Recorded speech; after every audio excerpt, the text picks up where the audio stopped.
okuweereza bwe bityo naye mpola mpola esobola okwesasulira abakozi amasannyalaze n'ebirala ebyo bisobola naye waliwo ebintu ebimulusi eby'omwaka ng'emirongooti egyo licenses ezo nga biyitiriddeko obunene muwuli obulijjo omutume wa Kristo nga ajja wano n'atugamba nti muyimirire naffe mulwawo nnyo okuwulira ng'ayogera bino ebirala abakozi abasasula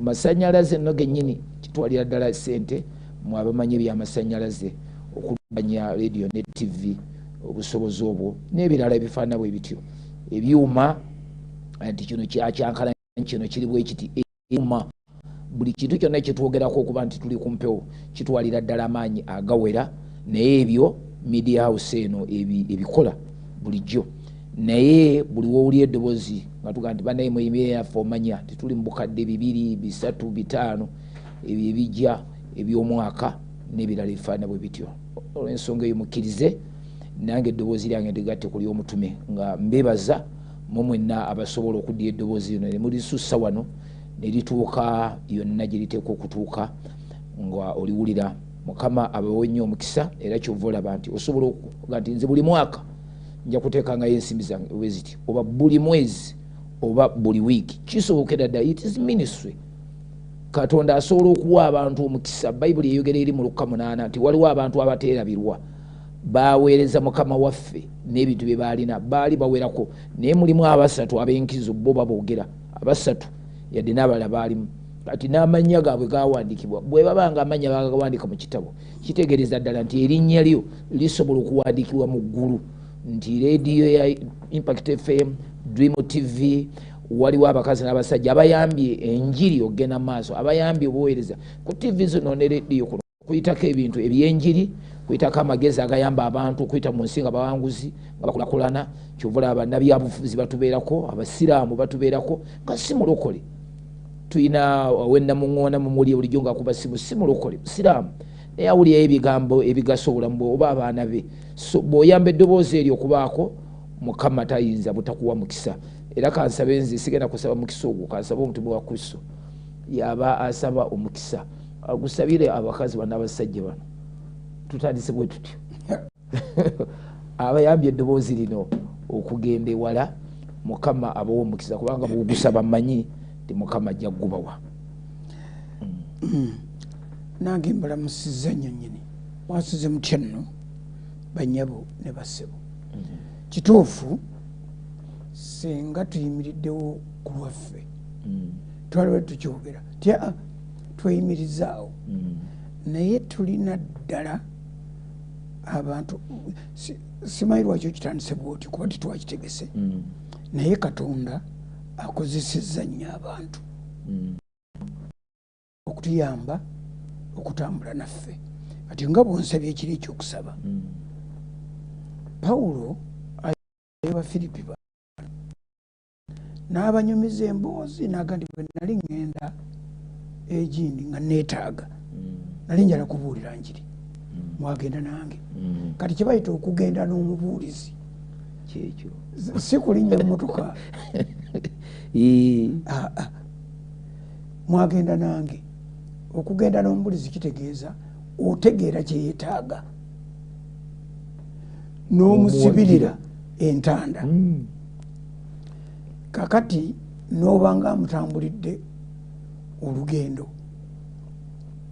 kakati ekyo kye bayita okugenda n'omuntu kati bangi nnyo abagenze naffe naye Pawulo yagamba Abafilipi nti bwe nali neetaaga mwagenda nange nali ngenda mu njiri oba neemu yali saidi za Thessalonica naga nali ngenda Thessalonica nemugenda nange nemuweereza nga ndi neeri Thessalonica ne bwe nali ndi eyo nembategeeza nti enjala gyensanze kuno temugira wanganako naye kakati nga bwe mwakola mutyo kuba mwayimirira nange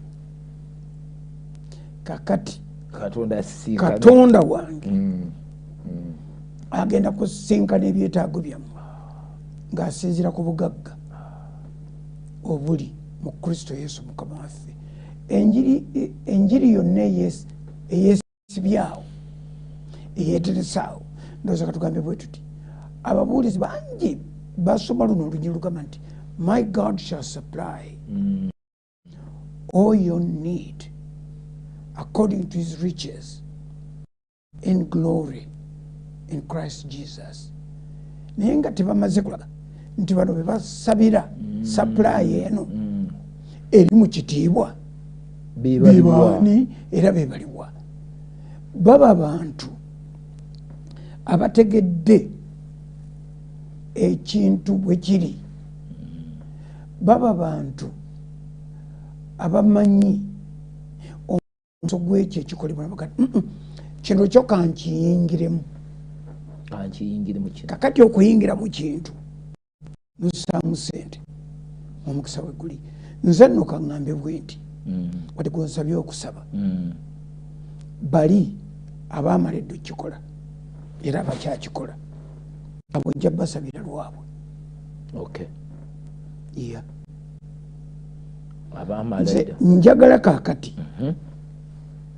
nteeke essimu, ennamba y'essimu b'ennamba z'essimu ku mukutu guno, ennamba nga bbiri, ennamba eya Airtel neya MTN. Kati omuntu olwaleero oba enkya yeekubirize aweereze ku ssimu ezo agambe nti okusinziira ku kyenawulidde nange njagala okwegatta mu mukisa ogwo. Kati oyo nze gwe nja okusabira. In fact bw'oba onsaba okusaba oyo gwe ngenda okusabira, kubanga omukisa ogumu bagukuwa oguteguludde.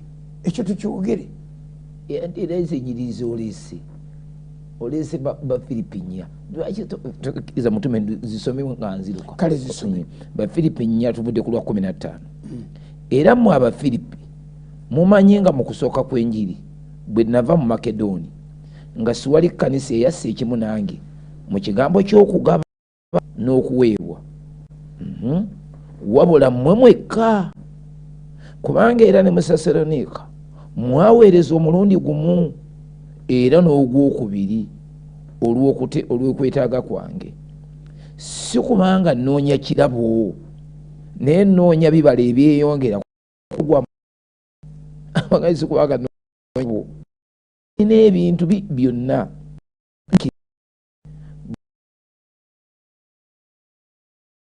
bumba eriwo daaka ekkirizibwa esimibwa Katonda, era anaatuukirizanga buli kye mwetaaga ng'obugagga bwe buli mu kitiibwa mu Kristo Yesu. Somedde dda okuva ku 15 paka ku 10. Ng'omuntu atannayingira mu kintu ayagala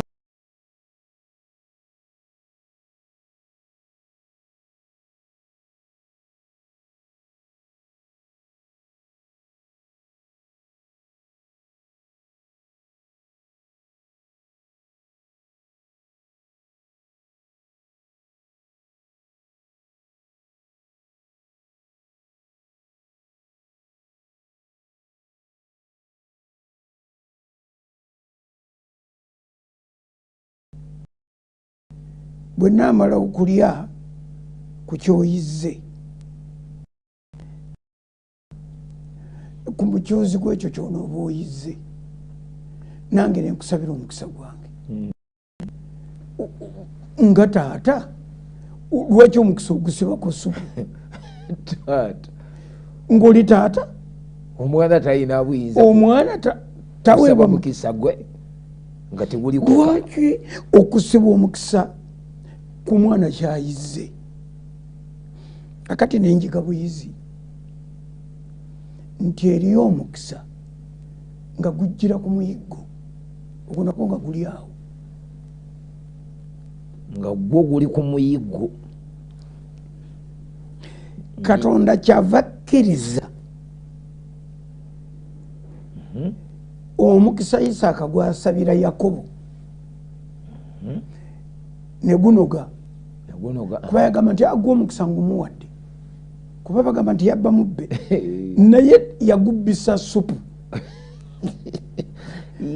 yakola kigutegulula yakola kigute dadi n'agambira dda nti akukuba omukisa ogwo gwongumuwadde kubanga bwe gwali badde nga gwa mwana ng'omukisa wagwawula n'ogamba nti omwana gwe bayita Yakobo guno gwe mukisa gwe omwana gwe bayita Esawu guno gwe mukisa gwe tewali baddewo kiddira mukisa gwa muto kuguwa omukulu oba ogw'omukulu oguwa omuto si gwa mwana bwana tegwali gwa mwana gwali gwa muteguluzi n'omuntu omulala yenna yali waawo singa yayagala ng'asobola okukizannya yali agutwala kubanga gwali gwa supu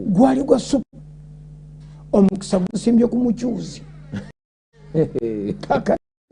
nze ekyo kyenjagala okusimba kakati ngamba nti kasita tuddedde omukisa guno ne tuba nga tugutadde ku muntu kyawaayo kati ogwo nja kugusaba nga mmaze kugulaba tuwe enamba mutume ogambye enamba 2 ya MTN neya Airtel. Yes. Enamba esooka eya Airtel eri 0754 0754 505 611 075 505 mukaaga emu oguwulidde ogwo eya Airtel. Yeah. waliyo n'endala ya MTN. MTN ntawaana nayo okugijjukira eriyo gijjukira kubanga oludde nayo nnyo eno endala ntawaana nayo ogamba abantu ne baba ayagala kuweereza message asobola ogiweerezaako bulijjo ku 0754505611 eyo ne message egitwala ate era ne mu programu mwembeera nga kati ekola oba etudde nange eri endala ate ebeera mu ofiisi tevaamu MTN kakati entawanyamu naye kammale okugifuna nja kugibawa kati aba Airtel be beekoleko nga bwe twogera ebirala nga n'ennamba bwe bagimpa nga omutume wa Kristo ene naye bwatulamusaako kale kituufu nange ntuuse tuli ku nsuwa twagobye dda tuli ku nsuwa ensako ebeera ntono naye nsoose nenjagala ndeke Saalonga nyonnyola ensuwa ne request gyakoze eri kitaffe mu Katonda ku kategori y'abantu abalina okusabirwa naye era kijja kukolwa nga Dr. bw'asuubizza kuba kiyingidde mu kategori n'endala bano aba bulijjo already abamaze okukola kye bakoze Mukama basobozesezza abo basiimiddwa naye kati waliwo ate kategori eno kati ennamba eri 0788 180 206 078 8 02 06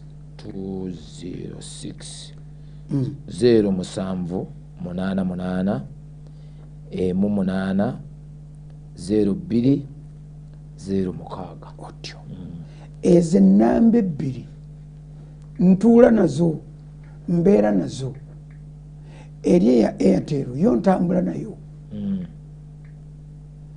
eri endala ntera okubeera nayo mu ofiisi ndowooza kati jatambula nayo ebeerenga part of my package nali gireka mu ofiisi olw'okutya okuvugira ku kitanda kyange okunzuukusa bazikuba anti kati bw'ogigaba bw'otyo ogigabidde ensonga ng'eyo gy'oyogedde ate oli agikubira kirala nga te mulimu n'ezivuma oli ayinza okuba essimu n'avuma nnyiniyo nedda avuma eno yaani ya Serwdda agandi Serwdda n'omundeba abasiru abafaanana nga gesaagala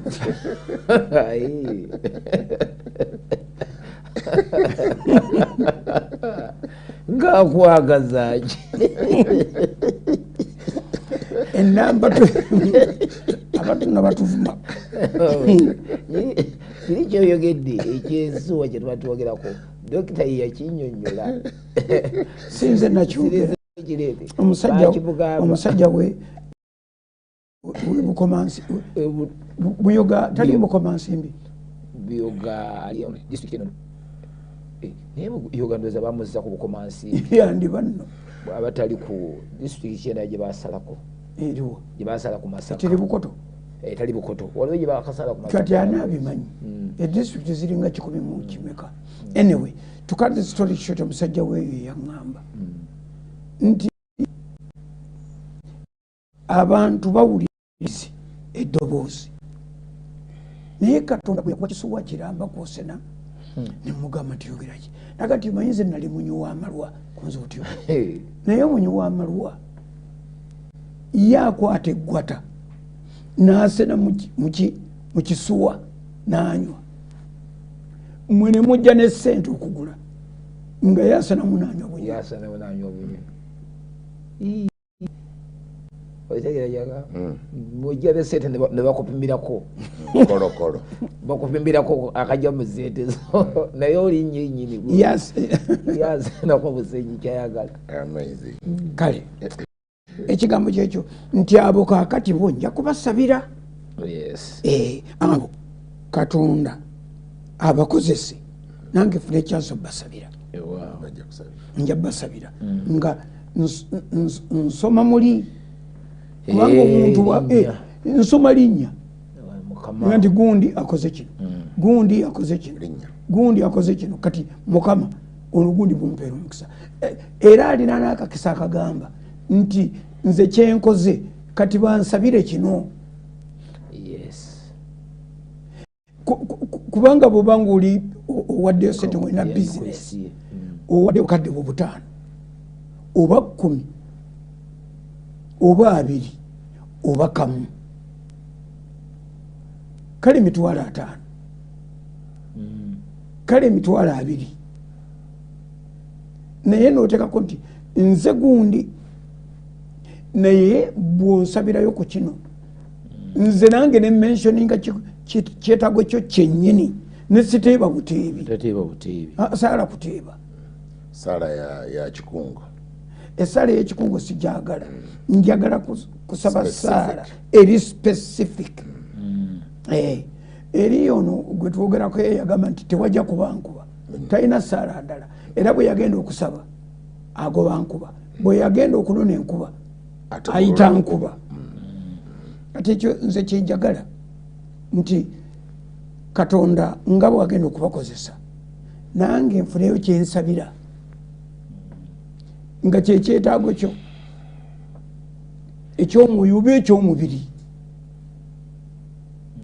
oba ekiri mu maka ago oba ku mulimu kiyinza n'okuba ekyomubiri ekyomubiri kyennyini ekiwadde emirimu njagala mwana njagala promotion obufumbo bugalangatana njagala tuve mu nnyumba eno tugipangisiza emyaka giweze bukya tutandika musingi tugumazeeko emyaka 6 tuve mu bupangisa ekyamagero omusingi tuguzimbeko tuve we tuli tukooye nanyini nnyumba atukijjanya nga kiri physical nga kikwatibwako nga tolina bwokitandikako obusobozi tobulina obuwera ate buliwa tobulina naye ng'ate ekibutegulula kiri spiritual naye nga kigenda kutegulula ekiri physical nti orespondinze noga nti ensigo kangisuule ku mazzi kati naye ng'olwo otunuulidde Zabbuli eya 20 nti ogisuddeko ku mazzi intentionally naye ng'oga nti Mukama nzijukira waliita akaseera ndi kungula amaanyi g'ensigo eridda gye oli nzijukira mu biro byenkwetaagiramu era mu biro ebyokukaaba omukyala yagamba nti omusajja wa Katonda ono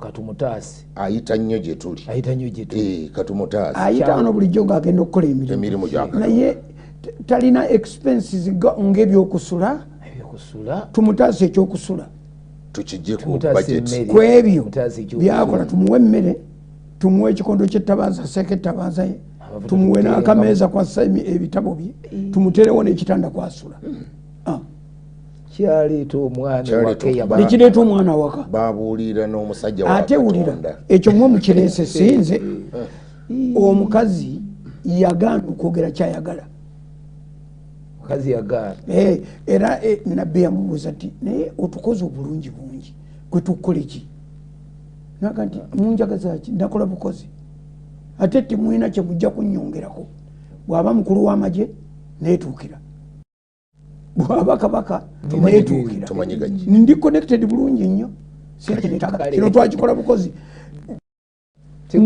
akasajja kano akaali kayiga okuweereza kageekazi kekagamba wamma muzeeyi takulimba talina mwana aleme kutya kwogera napinaga nti ekyo kiwedde omwaka ogujjanga kakati oliba n'omwana omukazi naga nti tolimba muzaanawo ati olw'amaanyi gaakyo nze nsuubira nti n'omukyalo yamanyi amaanyi g'ensigo agasijja okweyogerako kisukawo ensigo kenjogere infact essaala ye yali tayagala kudimensioning eri baana b'abantu naye munda essaala yali kubanga geekazi yagijjawo ate geekazi yakitegera kuki anti olwokuba bayitangawo severally emirundi gino emabega man of god bwe yalinga mu prayer closet ono gekas amabeara ye ng'asobola okwogera ne bana abantu abawaka ayinterakitinga kati yakimanyako nti mu nnyumba muno mulimu niisinga ekigulwa ssente naye omukazi aganja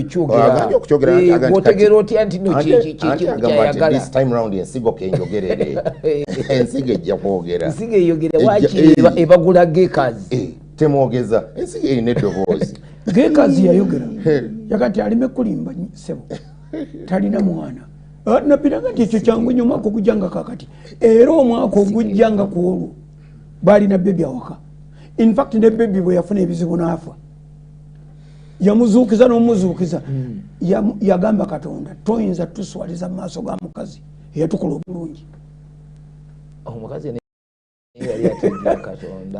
naye owulira ate nabbi esaala enejasaba era ajja mumuzza kubanga waliwo ekyamutegulula ate wulira nabbi kyagamba katonda kikomyewo omulambo guddemu omukka yagamba ono omukazi yatukola obulungi toyinza kutuswaliza wano oba birala bibeere birala naye ku mwana ono kino ekyamagero tekifa omwana nayasimula ate naye ensigo bannange yokwegamba tugikoleko studies ensigo yeyakola ensi let every seed produce after its own kind eyo universal law ensigo mbi nnyo in whichever form erina amaanyi togalaba omuntu nebwaga tunulira tabisa tiyeyogerera mufu ye yali yasirise dda naye kyeyakola kyeyalekanga tannafa kyayogera paka nga tabisa ate olunyiri olugamba nti ne bamunaaza omulambo bagunaaza muleme kutunulira bintu byakusaaga kisoboka n'okubanga ebyenda babisa ne babiyiwa wabbali bagunaaza kitegeeza kubanga banaazaaki omulambo bagunaaza bati mwewedde emirimu bakwata naye essaala abakazi bagamba n'abasajja bagati ono tava wano kati baali bawolesa bye yali akoze engoye zeyabakoleramu nga bali omwo agati nedda ensigo erina obusobozi okwogerera omuntu ne bwaba tannabakwogera kituufu ensigo eringa kirabo nze bwekityo bwenkiraba 0788 180 206 ne 0754 505 611 ezo namba zange zenze nnyini nze mwene nze nnyinizo esimu ezo mbeera nazo eri eya MTN njagiraba nga nvudde wano eri eya Airtel kubanga nagigaba ngikozesa ne mu studio nti oli waweerezaako message bino byetwogera yo ngiraba kakati ekyo tukivuddeko sebo omulimu gwesigukoze twagala okutegeeza bagana ffe banyinaffe nti musumba Andrew Golobi afiiriddwa taata we Andrew Golobi tutubadde tutula naye wano mu studio ennaku zino zonna naye olunaku lwajjo olwegguloggulaawo batubikidde nti muzeeyi Samuel ganaafa, muzeeyi Samwiri ganaafa, Sekiti Kiberu ye taata we afudde.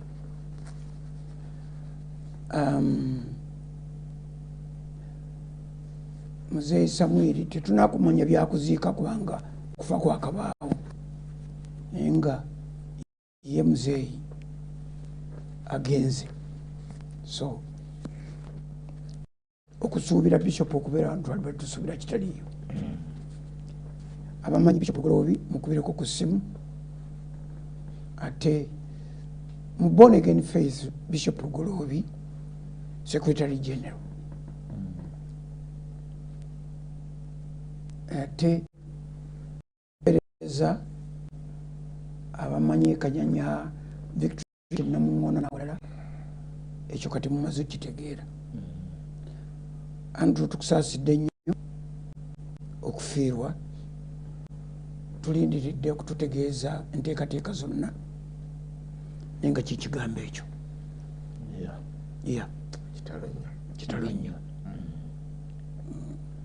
taata muzeeyi taata ebirala tetunnabimanya, ekyo kyetwategedde kati awe tukoma. Tusaasidde nnyo famire yonna, tusaasidde nnyo famire yonna.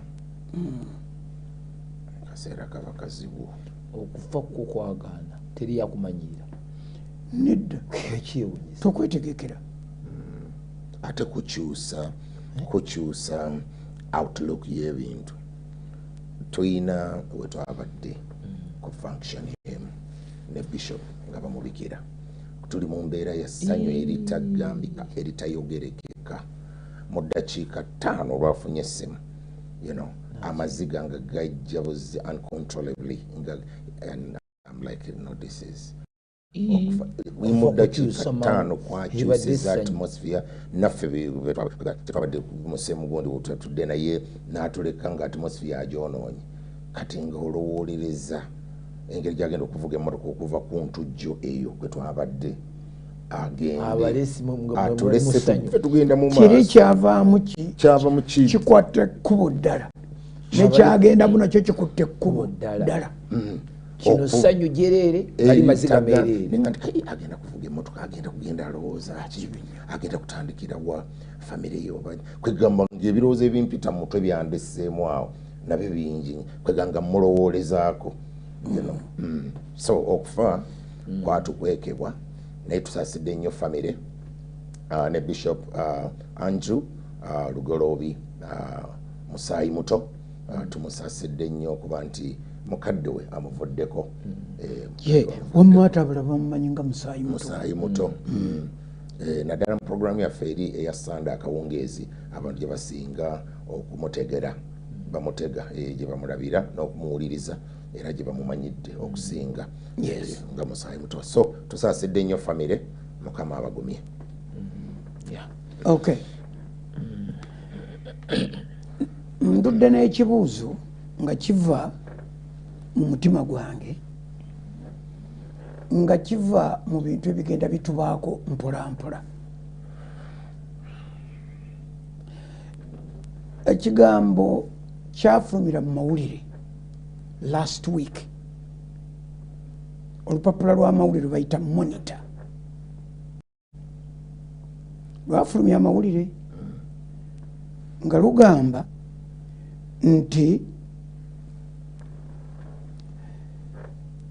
RDC w'eryantonde alagidde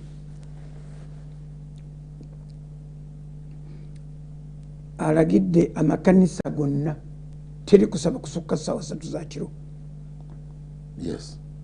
N'ekyokubiri, RDC alagidde teri night prayer eri abalokole. Ekyokusatu, alagidde wabeerewo okwewandiisa okupya mu disitulikiti ye.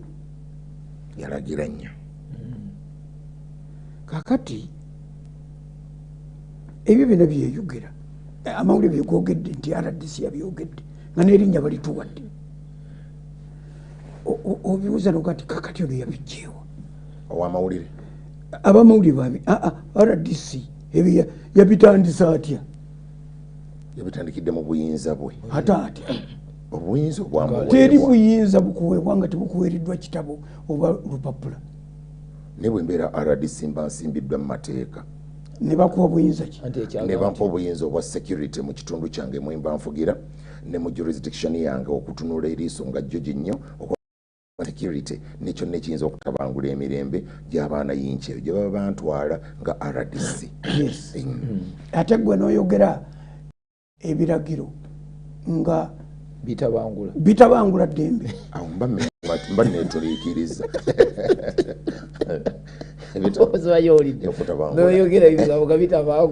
gye wajja okukuuma emirembe ate ogitabangula mba neetuliikiriza naye nga ndi mu buyinza okoze ekirigo naye nga nkikolera mu buyinza obwampeekwaekirigo kati wiiki ewedde twatuula wano bwe tutuula wano netwogera ku nsonga z'eryantonde kituufu ku Mande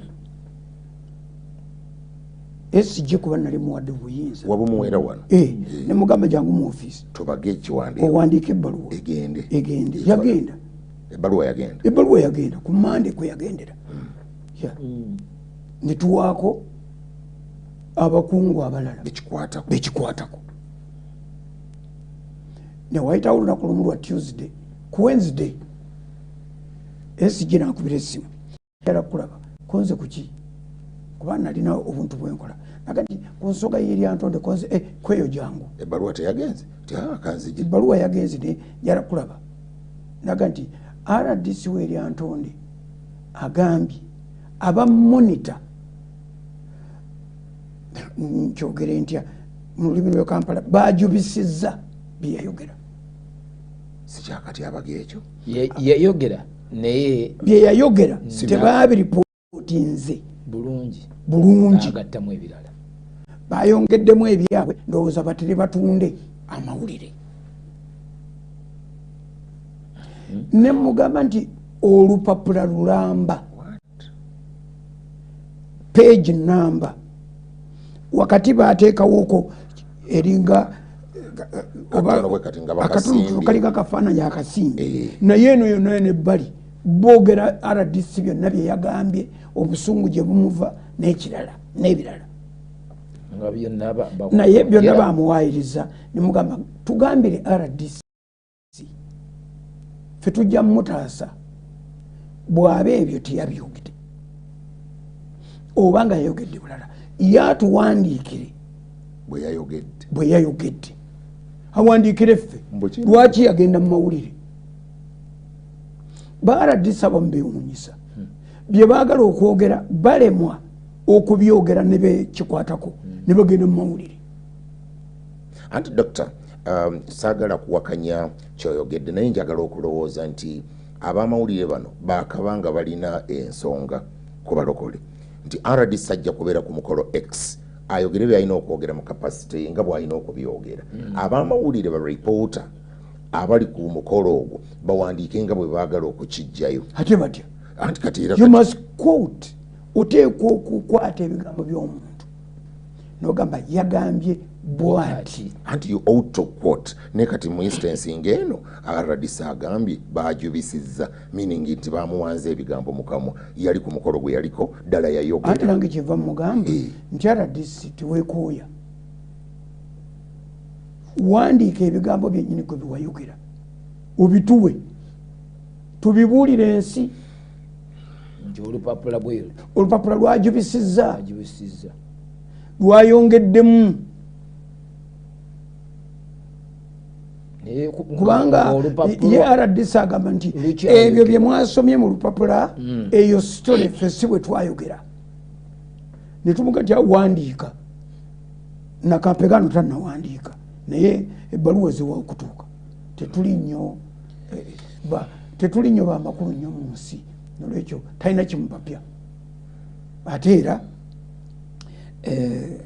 ndowooza ne bwe twogerera tewali ekiyinza kumubaako baradisa abamu disitulikiti ze bafuga zaabwe bazitwala teri mulala ayinza kugendayo nti kati kiba bweba okujjako oteeka okujjogolola erinnya lyo bw'ogamba nti kyebayogera si we kiri awo nsanyuse manya nti opangulukuse oyagala okundaga kyewayogera mu busimba bwakyo era ekigambo kyemukozesa mu kiwulire okupangulukuka RDC apangulukuke stage 1 biri ebigambo bali off record okugamba nti bampayiriza byabyogera naye okumugamba awandiike alage nti apangulukuse agenda nakiri ekinene kyeyawandiise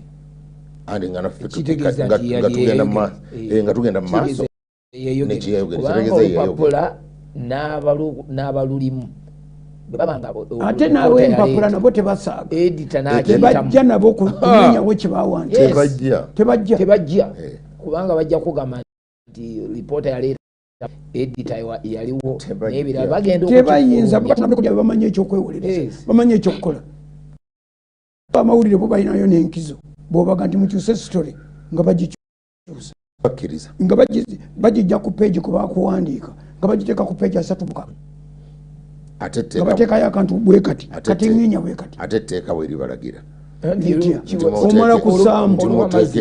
omala kusaamu ssente nti kyemwayogera mukiteeke ku front page okumala ennaku bweziti etteeka lya Uganda ani akyagala ekiriwa ekyo ngani akyagala kinatundawo gwe bawandi ante tekijja kutunda gye muli naye kati ono gwe mutaddeko ekyo ekintu ekifaanana bwe kiti tubagambye mumuteeke ku front page temumuteeka kati kankubuulire nze gwolaba wano nze ezo entalo bwe ziti ez'ekijega ozimanyi ezo sizirwana kubanga mmanyi azirwana n'aziwangula ezo sisobola omanyi obuwanguzi bwe bujja okuba mmanyi nti bujja kubaawo naye saagala nze nakubeera part of it nti ŋŋenze mu kooti kwaba kwekyo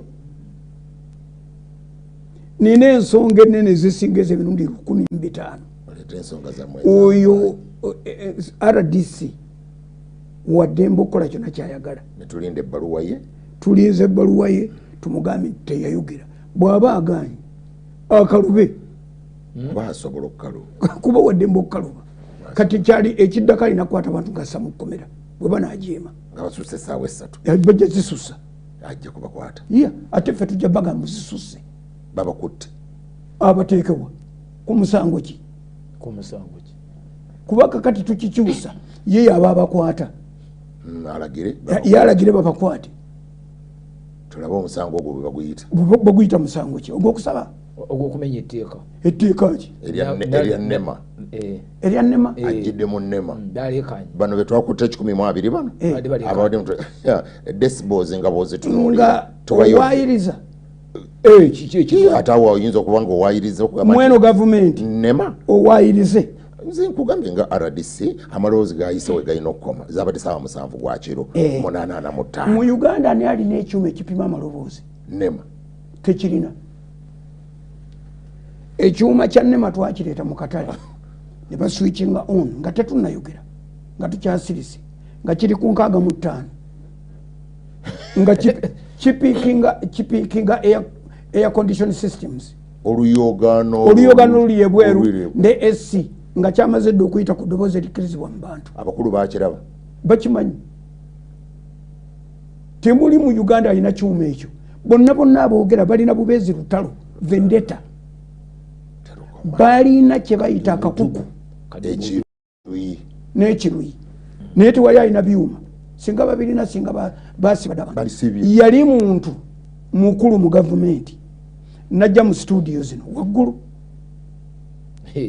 zino eziddako n'atuula mu studio n'agamba bw'ati abalokole balina akuuma twakafunye akakuba abantu ebigwo mwakafunyeewo mwakaguddeko akuuma akakuba omusumba abeera eno ku kituuti n'anyiga epeesa kakati amasanyalaze ne gakuba omuntu mu ntebe buli omu ali connected buli muntu aliko epesa liwanyiga nabera connected ayogera muntu mukulu omuntu omukulu bekulukulu nga yasoma musuka tekugee muntu era babagamba obukulu tagama myaka ate nabeera omukulu nga byakusanga mukulu mu poliisi mukulu mu poliisi bwayogera nembalamu okuva wendi okutuuka mu studio nga weetagawo eddakiika 25 neŋŋamba oda ya poliisi nga bwegimanyi bw'aba mukulu mu poliisi yakirizibwa okujja mu studio ayogere kitegeeza akiikiridde poliisi kakati neŋŋamba nti kati okumenya amateeka gano aga traffic ago nja gawuza mangu nze ngenda okwefuga ate driver teyali olunaku lwali lwa Saturday ova gyova ojja mu studio najjira mu kipale kimpi nga bwe nali ntudde ku study room mwembeera bwe ntyo bwe najja natoola butozi bisumuzo bya mutwe nenfuumuuka yoga mu ddakiika 25 nga ndi wano nempakinga program egenda mu maaso ekyagenda mu maaso akyayogera abasumbudde banyiga amapeesa bwanyiga epeesa omuntu amasanze ngamukuba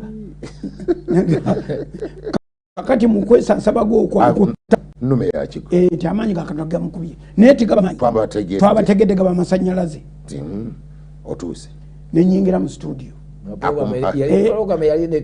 programu yali eneetera okuggwa neŋŋamba programu eno yeeyongedde eddakiika endala 3 kuba obuyinza obulina tutudde ku kisuwa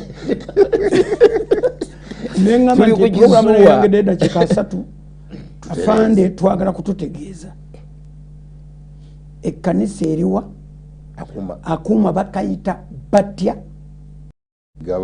banyiga batya ati mwakakutte edda kati kuba essimu bakatumye bakaleete wano ng'ekizibiti tukawuli ensi yonna tugibuulire twali tetulina TV ensi yonna tujja gibuulire ekibaddewo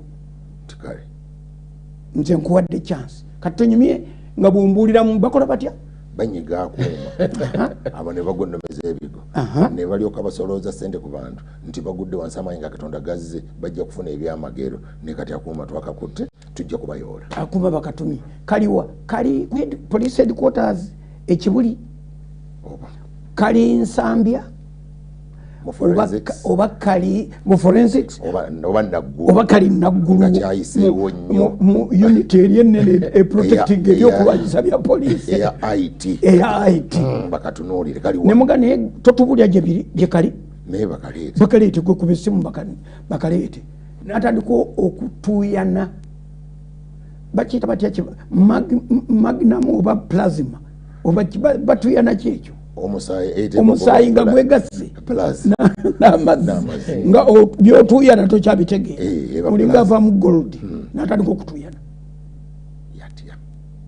ne mugamba bw'ova wano nga totulaze kumaako n'otoyogera akalina kubanga gwoyogerako tumumanyi nti nabbi wa bulimba ddala tumumanyi naye ate gwe kyomwongeddeko takirina kubanga okisiba ku balokole bonna talina na kapasita yakyo tewali nakyo tekiriyo tekinnabaayo ekyo naye bwe kibaayo mu Uganda teri yakifunye tetukulembera abalokole kakati abalokole boyogerako teri yakifunye teri akirina tekinologi wa waggulu nnyo oyo tekinologi ayiseewo nnyo okumanya ayiseewo nakiri ogambe omuntu ateka okubanga neeri ali connected buli muntu ali connected yayingira mu kyaki bamukuba ennume y'ekigo kakati bwe n'atuuka ku point ng'agamba nti olwaliro si lwe lunaku olw'okuleeta ekyuma ekyo nemuga nti oyogedde ensi yonna ewulira kakati kimenyewo okutuusa olunaku luli oluka lwonookireeta noga nti kati olwaliro nkimenyeewo okutuusa lwendireeta akuuma ate nziremu ekisimbe bupya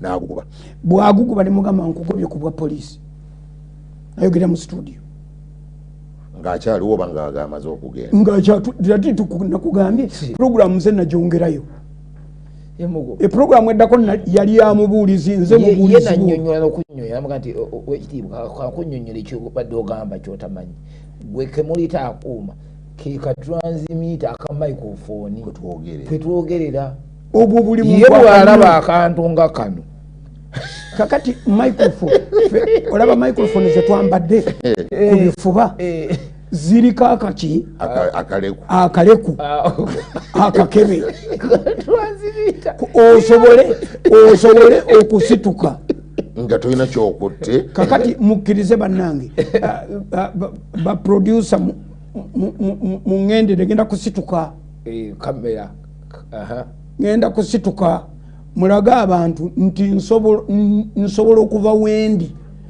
sikwatiddwa mu microphone nsituse nsobola okutambula nenviira kamera nenvaawo nensigala nga nkyayogera. Nina a transmission unit yino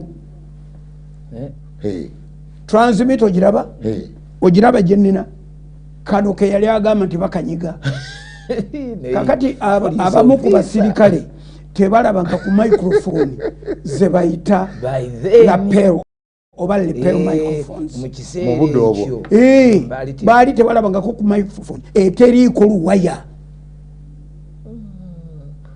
kye bayita cordless. Kati akuuma ke kano ke bakutte, kati akuuma kano ke banyiga ngeri ne kakuba abantu ekyo kali mupoliisi akatute nga kizibiti oba poliisi akatute nga kizibiti kakati unzikirize tuli kati bwe ne mugoba mu poliisi bwentyo n'ebigambo atogamba yasigalayo kali ku poliisi bakatuteeka kizibiti naye ekyo kireke ogamba yasigalayo bamugoba yavaayo bamugoba ya kati oyo togenda mu balooya nti ogenze ku institute nga musango tutandika ogenda mu kooti buli lunaku mwesomboole ne balooya nga bwe basenamusennaku ttaano ng'owandiika abo bwe batyo tetutawaana nabo kubanga bw'obeera RDC obeera president mu kitundu mwoli obeera kituufu ddala nti ekyayinza okiwagira ekyesaawa esatu ekyo ye president n'akiwagira takyogeranga nako naye obudde yakola butono ani RDC lyantonde nti president obudde yakola butono yandyongeddeko minisita we yayinza okiwagira tabakkiriza na kusaba kiro service ey'olweggulu kome esatu temudda service evening service midweek service ate ekiwandiiko kyawandiise singa agambye n'ebbaala ziggalewo n'emizikiti gigalewo kyandibadde kikkirizibwa owulirawuliramu okono gamba nti anti bakyogera bagamba nti kati mu kitundu kyaffe wano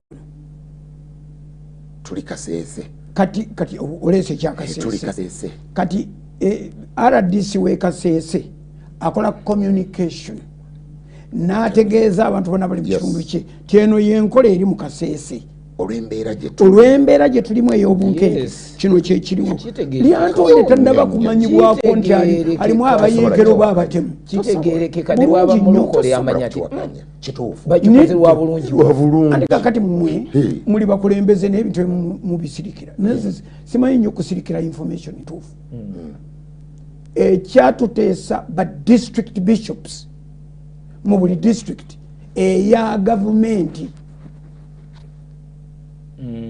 ne tutakola diocese ezeesaze nga zaffe twamala kulaba ng'ebiteeso biyita ku district nga tewaliwo communication system etwala biteeso ebyo kubiwa bantu baffe bibatuukeko bategeere ekiyita oba ekitambulira mu district yaabwe so kati ne tugamba bwe tukulonda nga bishop wa district tunotifyinga abantu bano wammanga tutegeeza bano bonna mu district DPC ye district police commander ne tutegeeza DISO district internal security organization oba office district ne bategeera nti matters concerning the born agains balokole this is a man ne to establish structure over 8 years nga gwe mulimu gwokka gwe tukola nga bambalowooza n'okutula tutudde tetukiriiko. In fact over a dozen years now, over 12 years tubadde tusimba kye bayita structure. Yes. Gavumenti bwe yajjulula amaanyi n'egajja ku district n'egatwala ku ggombolola LC3 naffe ne tugajjayo ne tugateeka ku LC3. Kati gavumenti yagajjuludde amaanyi n'egatwala ku parish. Bino bye muli gavumenti byekola parish model etwala maanyi tetwalayo sente zokka zakwewola etwala buyinza ebuteeka ku muluka. Kati naffe tuteeka okuba n'omusumba era ffe olwedde twakimala dde okikola tulina omusumba w'omuluka ng'amanyi amakanisa 12 amakanisa 4 omukaaga abali mu muluka gwe. Kitegerekese bulungi. Kati toyinza kutugamba nti walemeddwa okubuulira abantu bo tiende waffe bannange tutandise okweraliikirira mulabula abantu batambule bwe bati batambule na bino begendereze. N'ekirala ku byokusaba kati tusazeewo tukole bwe tuti ekyo ekiragiro kiba kya Kereziya eba Church of Uganda n'emizigiti na buli kintu era ekyo kyekikola. Kakati naye oli omanya nti aliyukubya security alina kyeyekengera naye ssebo bbaala zikoze banywedde paka ku makya ate abadde omwengo bategeera engeri gye bakyukakyukamu naye bo ssebo tebagambiddwako. Bano bomanyi nti bali sobe essaawa 24 ate booliganya ate nga basaba. Emyaka gye tumaze mu nsi muno waliwo omuntu akyabuusabuusa okusaba kw'abalokole ng'obuusabuusa nga gwe mutwegoleramu ekirowoozo ekigamba nti naye bwe bakuŋŋaana bagenda kufunayo bakazi bagenda kuleekaana batuuka ekyo ne baga Yesu akuntumye ekyo wakyali akirowooza ebijujulu amaduuda wakyaliwo omuntu agayita amaduuda wakyaliwo omuntu alowooza nti abalokole bali mu kyaki basaba naye bayiiya buyeekera balumbe. Wakyaliyo omuntu adawuti nga abalokole n'atabalabira mu kusaba obakoleko okunoonyereza okwa intano gundi tulinamu. Nze omusajja bamuyita Sheikh Bakari yali RDC. Sheikh Bakari yanketera emyaka 7. Wali mundeeba kukyaki oba mu minis yajjanga mu street meetings n'awakana nange mu nji abega nsinga simanyi nti nali manyi nti mpakana namuwalimu kubaga yali amanyi enyiriza Quran ategera obusiraamu abusomesa tuwakana naye Bakari nga simanyi nti ali mu gavumenti munda wakati 7 years. Otegeera otya omulundi ogusembayo eyanjatulira nga tuli Nakasero himself yennyini nangamba nti nkukebedde nkutegedde oli ku njiri yokka toli mu kintu kirala kukebedde era nkutegedde ne mugamba nti onkeberangaani naga nti nze nkolera gavumenti waayita emyezi 3 ne bamuwa obwa RDC Eastern Uganda. Yali wa munda nnyo naye nze yanketera emyaka 7 kubanga twava ku street natugobera ne mu church tebalina kati abo bakumala bumazi toyinza gamba nti ate naye wakyaliyo omuntu mu ggwanga lino obulokole ng'enzikiriza bayinza okubanga babwesittalako kubanga tetufana bakatoliki tetufana nabangirikani tetufana naba Seventh Day tetufana naba Orthodox tetufana naba Siraamu ekyo kitegerekeka nti tuli banjawulo good mu njawulo zaffe buli muntu alina enjawulo ye era okwesitala kwabwe kuli given tukikiriza nti bateekeddwa naye bakyalinamu ekibuusabuusa mu mutwe gwabwe nga kya mu security nga kiriwa kubanga nogamba nti enjigiriza yammwe enkyamu si be batusalirawo sibbo ffe tulabira ddala nga bo be bakyamu era ffe ekyo ekyatuleetera okulokoka sibbo si be batusalirawo jogera bulijjo ekyogera nekyogera nti munda muffe bwe muba nga muzzemu omuntu ow'engeri bambega abali muffe omuntu gwe muba mukwata bw'aba akoze effujjo lye ng'omuntu kakati sikitegeeza nti omuntu bw'aba yakoze effujjo lye nti obulokole bwakoze eki bwakoze fujjo omulire n'omuntu nga sikinomu nawe tumwine amawulire gafulumiza omusajja bamuyita Samwiri Kakyada. Samwiri Kakyada bino we bibereddewo kati pastor. Kakyada yesimbawo okwo ku Local Council 5 n'agwa mu kitundu ky'ewaabwe. Ewaabwe Kakyada yesimbawo okwo mu kitundu ky'ewaabwe nga ayagala obwa member of parliament ne bamulya nga politician ng'ali ambitious nnyo. Ali ambitious. Abakazi abatono ennyo alina 6 abamanyiddwa mu butongole kati abamuleese mu mawulire 3.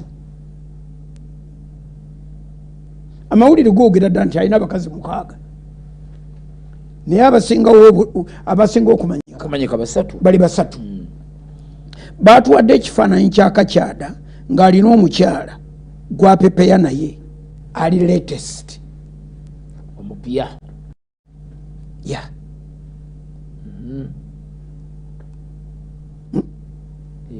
oyo kati yeko emberebezi kulinga kwanjula naye yandibanga embaga kubanga esobola n'okubanga eyo yabadde embaga naye okukulabika kwabadde kwanjula mu Gomesi naye kati eriyo n'abafumbirwa mu Gomesi awo tebakola nnyo okugenda mu byakadaali nakinaki oyambala Gomesi yo njeru ng'okikutudde ate naddala bwebanga mu myaka otwaliriza owezezza 25 nedda 23 toyinza kwambala Gomesi n'okikutula na 25 abakutula babeera ba5 ate ng'omwami yafiisaako ate kati ntafiisanga naye abadde alina baaleka kakati ate ne batuwaayo ebifaananyi by'abakazi kati eyo kyagambye dokita mu nkola eno ya Gomesi buli obufumbo obuli traditional customary tewali nampeta akolera eyo kati togenda namukadaalidde obwendo bwotamwetaaga twala kati Kakyada gyati mu picture nti pastor Kakyada baagambye pastor nti pastor yawasizza pastor yakoze eki pastor gyati mu kifaananyi yawasizza kuba Kakyada neewuunya engeri Kakyada yalina omukyala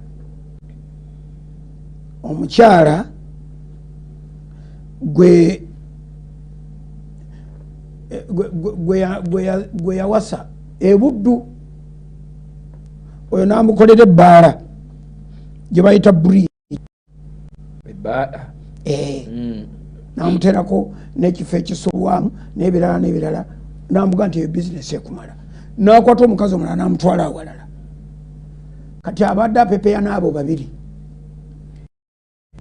ate ndowooza akalulu kamuyisiza obubi kati obusungu ne bumukwata naga nti muli bakisiraani n'abakuunu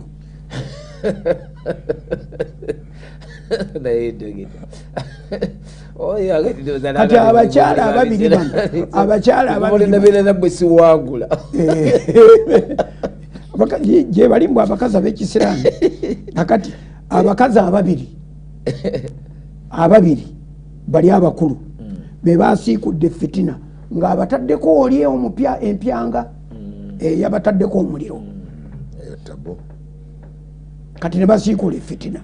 Naye mmwe abawandiika amawulire mwawulirawo omusumba w'abakazi 3 nga waabalokole kibuuzo mwamuwulirawa omuntu ayinza okweyita pasita nga yeeyise naye nga ng'oli edita w'amawulire nga kubanga nze nzikiza nti empapula zino ez'amawulire zituwalana nnyo batuwalanira ddala. Lwaki olowooza nti babawalana? Kakati ng'ekyo oyinza otya okukikola ekyo? Oli agambye nti nze ndi pasita.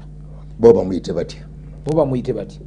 Yagambye nze ndi pasita. Naye tumale okubuuzayo ku bibuuzo gwani ndina n'essiizizo liri wali. Pasita waawa kale kakati tubulire ekkanisa yo eri connected nani? afe ebitu tubimanyi ebiriwa ebyo bya connection eri connected umfe tulaba oli yatugamye pasa inawo n'abakkiriza bo nga 18 otyo kakati mukiibi kankubuulire ekyo kitegeeza nti akaseera katuuse buli pasita amanyibweko amuvunaanyizibwako ekyo kati ate kitereza discussion conversation kati eri directed bulungi nnyo nti buli pasita bw'amanyibwa amuvunaanyizibwako kyangwiri ne munnamawulire asobola okwogera ati pasita ono yava wa gundi kiba kirungi nnyo bwe twamubuuzaga nti gundi ye musumba we kati ngono tumugyako amaaso nga tubuuza omusumba oli bwe yagambye balina details ezo zonna bazirina bakola detail bakola mulimu gwabwe obagambye ndi pasita ono yatugambye notugamba nti yava wa gundi atayogedde tebamuwandiika kasita wetwanoga ndi pasita bororo yaabwe kukola kyobagambye ate bo tebamanyi dynamics zaffe you know oli connected wa oli connected otya yagenze ndi wano busembatya naye kati ekyo dokita kyagambye kikolebwa kitya nti buli pasita abenga alina amuvunanyizibwako ate nga bajja buziwe batu ne bagamba guwa kigamba ate banajja buzi omusumba omubuuza nti tulina ebibiina locally mu bitundu Bombo Road Pastors Fellowship local kibiina local kagroup kalimu abasumba baffe nga 15 bemanyi bonna bemanyi muntu ku muntu era bwogamba nti tunoonya tumwine nti Charles obuze tali tumwine nekkubo lyokutogera wa tumwine Peter ate ye mumpi Charles muwanvu kakati ddayo akakoona kali akadde ekira kwatira buli gwobuuza amumanyi kubanga abantu balowooza ekigambo kino fellowship baali bakiyita kyakusaaga kigambo kikulu nnyo lwakuba kirina engeri gyekitabula naye kyama si kyakusaaga kakati Bombo Road Pastors Fellowship eriko weekoma kituufu nnyo ne batandika Luweero Pastors Fellowship netandikiraawo neekoma ate n'osanga Masaka Pastors Ministers Fellowship tojja kugiyingira nejjinja gyeri n'embaale gyeri nawa ezo Pastors Fellowships ziri everywhere basumba baffe mukono wakoma bwiko watandikira Lugaze naweereza paka Kitigoma ne bayingira Jjinja ne bafuluma bagenda ku nsalo okoma fellowship ziri 300 nga mu 2 gwanga bonna bemanyi kati tokyalinawo pasita gwogamba talinawo ekyokubiri bw'obabuuza n'obagamba nti gwe oli mu bumu ki ng'ayagala okusingako awo leeva eddako okuva ku luloko asobola okukugamba nti nze ndi wa Miracle Center akirinyisa ku levo naga nti bw'oba onoonya anvunaanyizibwako nze ndi wa Miracle Center ajulidde denomination kati awo tomufune nze ndi wa Victory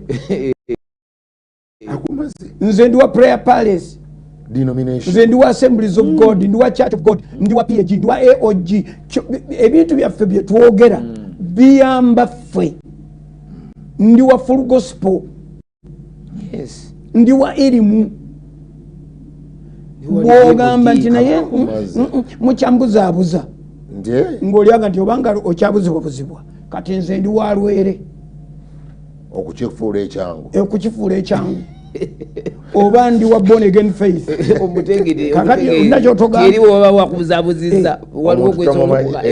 kakati tugamba bannamawulire bwe mubeera ne pasita yenna gwe mwagala okuwanikako story essimu zaffe enamba zaffe muzirina mutukubire tulina pasita gwe bayita Kakyada Samwiri tulina ensonga naye ali mu bumu bwammwe mumumanyiiko muleme kuwandiika mawulire kutunyiiza naye muwandiika amawulire nga mulaga obukugu professionalism kubanga naffe olaba tetusobola kugamba nti Bukedde yagambye nga New Vision yagambye olaba ntukyawula twawula tetuyinza kugamba nti New Vision yagambye nga Monitor yayogedde kubanga bw'omala n'ogamba nti ab'amawulire bagambye bebaani bangi abangi bwe batyo aba online abempapula abe bani boga kati amawulire agasinga abantu abamu bagajja na online abasinga nadduka nago nesibugojjeeyo kati omuntu nze nsaba busabi bakkirize eno yegenda okuba enkola okuva kakatukuva nkya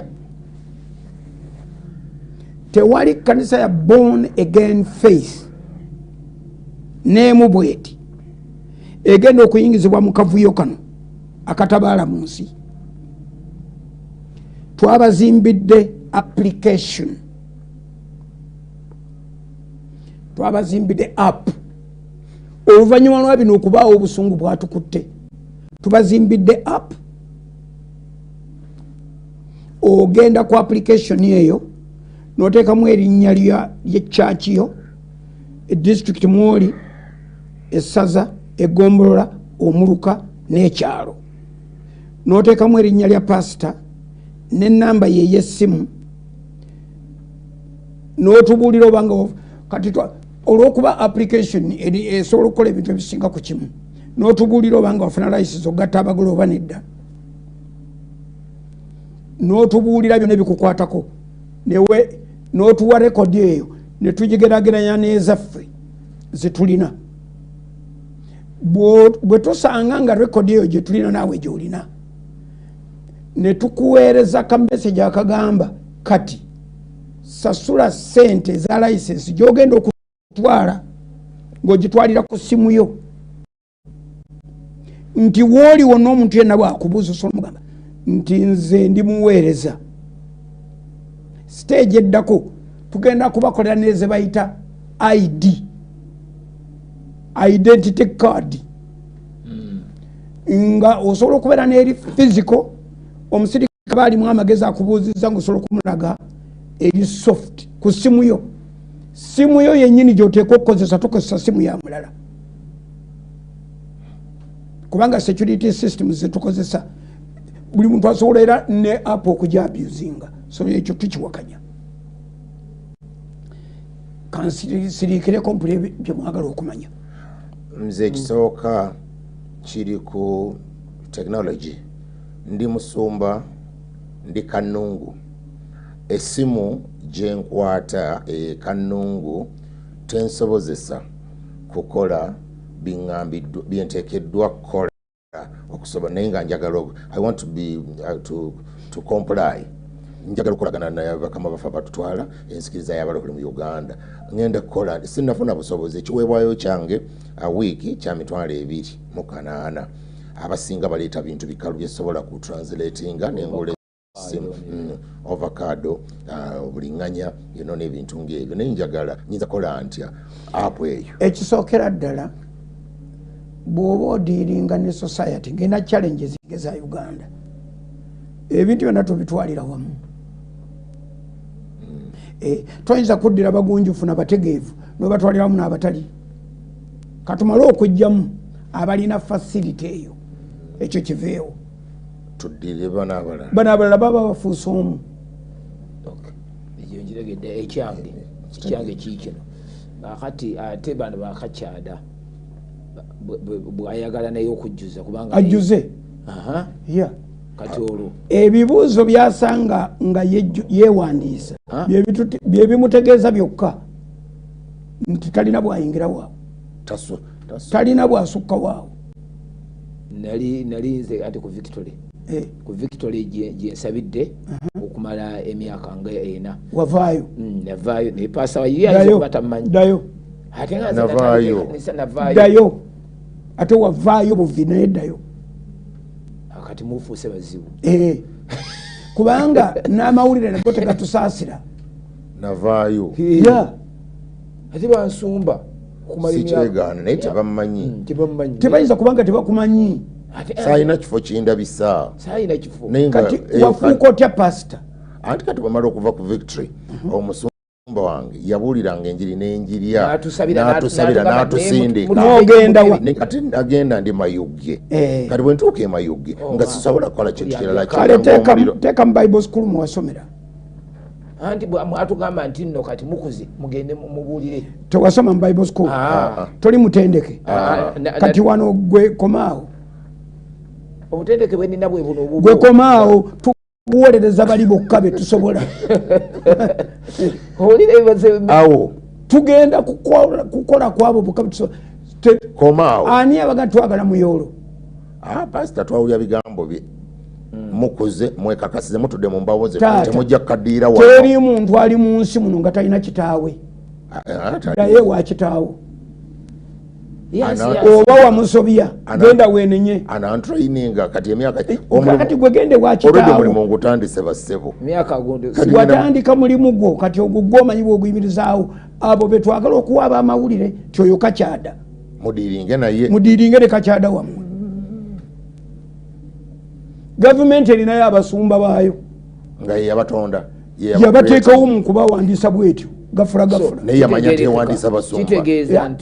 tewandiisa basumba kiddemu era gavumenti bayitibwa abasumba yamanya tewandiisa basumba ebitongole bya gavumenti bisobola bitya okuwandiisa omuntu ne bimuwa a license of operation nga tebikoze research nze nkirabye nti kyagamba nti ne bwoba watandika ekkalisa nga tubadde twogera nga wagitandikira mu nsobi era kikugolola oddayo eyo gye wavanga tebakoze eki nga tebategedde ekkanisa si gye bagadde ebibuuzo wetubuuliza ebibuuzo bitaano n'oyita ku bina oba omaze baba bajja kukuyamba ne bwoba watandika mu nsobi tetukusomesangako si ffe twakusimba gye wagenda tuwulira buwulizi ng'olina ekifo ekisabirwamu egindi mu bbaala oba mu ssomero oba mu social hall wakola ekyoto oli ku kyoto biriiko connection yonna oli ku bubwo kati ate oyagala kukola ki k'abantu tubabuulire nti oyo tali naffe n'omulala agambe naffe tali naffe buli muntu akwegaane kati aba mutuufu nga jali nga mutuufu naye nga yakola ensobi mu kutandika ajja gitereeza kitegerekeka ku bibuuzo byasanga wali omuntu wabanga ali complyinga nga toli mulabe wa Kristo nti wajja kwonona structure kisoboka tusooka na registration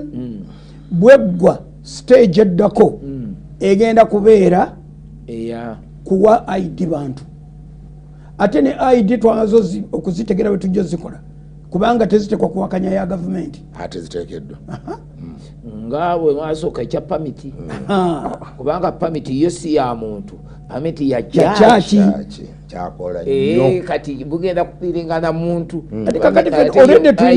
already mukulu already tulinawo data atumala wakiri wakanisa ng'emitwalo 2,708 aba basumba bangi nnyo Orthodox Church teweza na basumba 1000 teriwo abamanyi mweyogerera teriwo olowooza Seventh Adventist Church eweza ekkanisa 2,000 oba 5,000 kati namba tuzaagazaki nga mulimu n'ebicupuli ne batusibako abasajja nga bakakyada bakazi 3 oba abakazi 3 obawasa otya obawasa otya mu kutegeera kwa theology waffe owasa otya abakazi 3 nebitufuga ne doctrine yaffe n'obutendeke bwaffe basatu obajja mu kyalo babaamu anti kati obasimbolwa obajjawa kati nobanga agasa empeta obagatta mpeta okola otya traditional biri empeta omuli owa bridge ow'ebbaala owa bridge wa mpeta bano ba tradition ababiri olwo nga tudiringana mulokole tudiringana mulokole nga te pasita ow'ebbaala owa bridge wa mpeta ababiri ine ate okyono nyinyo ow'ebbaala yo wempeta kyolooza ti osimplifyinga oyo nonye kyono mukyala mukulu yabeera mu bizinesi ennene ali mu bridge ne lodge naye kali ligamba olaba bannange tetusise baganda baffe nti tusekedde mu nsonga eno okuginafuya obutono bwayo tulina obulumi naye kitusesa twewuunya, we are wondering loud, twewuunya mu ngeri gy'oyinza n'okuwulira nti twewuunyiza engeri gyekisobokamu ate oli n'akalambira. Simanyi lwaki tebanoonyayo kintu kirala, oli neyerindika mu kirala, babulina ne capacity. Simanyi lwaki banoonyayo oba kino balabanga kiba kyongedde okulaga professionalism. Bw'ojja n'ogamba nti ono twamubuuzizza ye agamba nti musumba, naye twagenze okwetegereza olaba omuntu w'amawulire nti kiba kikututteko mayiro endala oyagalwa. Bano abalala bonna oba obalese, waliwo eyabadde agamba nti naye research yaffe ezudde nti olwo oba mugazi okutandika nenkyakume kyawuli bwayagala n'olwala akikola owandika ennukuta 3 zokka BAF ye Born Again Faith ku Play Store BAF Uganda gomaze ka app nga kajja kasita oteekamu ebigambo ebyo mu Play Store BAF Uganda nga essimu yetandika okuyisa mu bintu kozogambe doctor nti abantu kakyada bwa uploadinga app eyo tumusengejja tutya, tumukwata at what point, tumusuulira tulina wetutuuka nga tayinza kuyitawo, netutegeera nti kakati ono ye ne bwakola atya enziramu y'ekibuuzo ate ebibuuzo byonna byaddamu biri awo era biriawo bwagamba kino akyebalame tajja kiddamu ekiddako tekijja omala kumaliriza kino era awo wetukugambira nti seek advice from your God bless you. Nitukusabira omukisa BAF Uganda kubanga bakakyada bajja kubaayo gye bali bawulira, balina sayansi bayiiya yasooka ne mu katale mwe nga temunabakola balowooza nti muli batuufu badduka balina bibuka anti kakati ate era ffe tusalawo kituufu ekyo nebibasooka okukiyambalira tebalwawo kasita kiwulira okutandika n'enkya kati nze ngenda kanisa z'abalokole abamu abatandika obutandisi nga tebalina bizibu nga tebannaba kweregistaringa bali b'oyogeddeko abo bo be basooka kubanga neseete aliwo. Omwami yajja wano gumko wakuuma dokita gwabadde ayogerako gwe baawaliriza nti alina akuuma nga seba abantu bawano bakyadaaga n'engeri gye babwandisaamu omuntu dakiika budakiika yamaze dde okufuna registration nanyini kuuma gwe baali bagamba nanyini kuuma yali amaze naye ogenda okuwuliriza abamusemba oyo twamukwatira ku bamusemba sikirira kati pasa gwe bagati pasa w'amaanyi amusemba lwekiti yayita eri abasumba abakolaki abaludde mu sisitimu ne babaga be bamusemba naye kanisa ezisinga zirina local council 1 2 nga recommendation tekuli 2 no 1 local council 1 nga recommendation okuvaawo aliko NGO board kyetwava tugamba president tetusobola kutwala bintu bya NGO ezo kanisa zo zezo ite kanisa za government ate ziriwo endala oli awandisa CBO agiwandisa Wakiso ku district nasimba kanisa nenywera bulungi nnyo kanisa za gavumenti ezo nyingi n'okusinga eza Yesu bali fast balina sente balina facilitation bayinza okutaba na sente naye balina facilitation bakola ebintu neweewuunya kati ekyo kanjira nkirekerawo kale kubanga twayise n'abasumba twabayise tuyite mu nsonga zaabwe tubayitiremu ba bishops ebintu bye bagenda okukola okuteekateeka abantu solution twalifunye dda okay mwamanya nga World Bank winga sente zaffe naye amawanga eggwanga lino lyayagadde okuwulira tetulina magezi getuyinza kuba president ayongera kakanyala tajja kugonda ate naffe tetwagala president agonderera kituufu ate omuntu bwoba oyagala agonde ate kyagonderako nakyo kiraba nokati yaligonze naye nagondera aleme kalubanyi lwaki tagonda naye kuki naye ku kino okugonda tuba banyiivu so kakati World Bank bwemala negamba nti etuvuddemu lowooza nti twagala okuwa gavumenti amagezi era bayibuli bweyogera si bayibuli abaganda bebakyogera abaganda bagamba nti akugoba yakuwa amagezi tyabemanga ndeeta ngomanya nti bakutegeddeeyo ate abannabuddu bo bongeramu nakati yategedde ku mutuba ayisaawo abali ku mutuba wuyo aserengeta ng'oyita eno ku musambi paka w'amatayo naye abannabuddu bagamba nti empogola egawa mususi anti empogola yonna ekikutegeeza nti eyidde bulungi eyatikako wano weeyabikidde totawona na birala itaawo eyatika ekuwa ensusa enengeri gyebwatuka so kati nze ndowooza nti twali badde tuwaayo ku magezi nga tukkiriza nti amagezi ge tunaawa bakama baffe n'emikwano gyaffe ne baweereza bannaffe bajja kusaamu ekitiibwa amagezi getuwa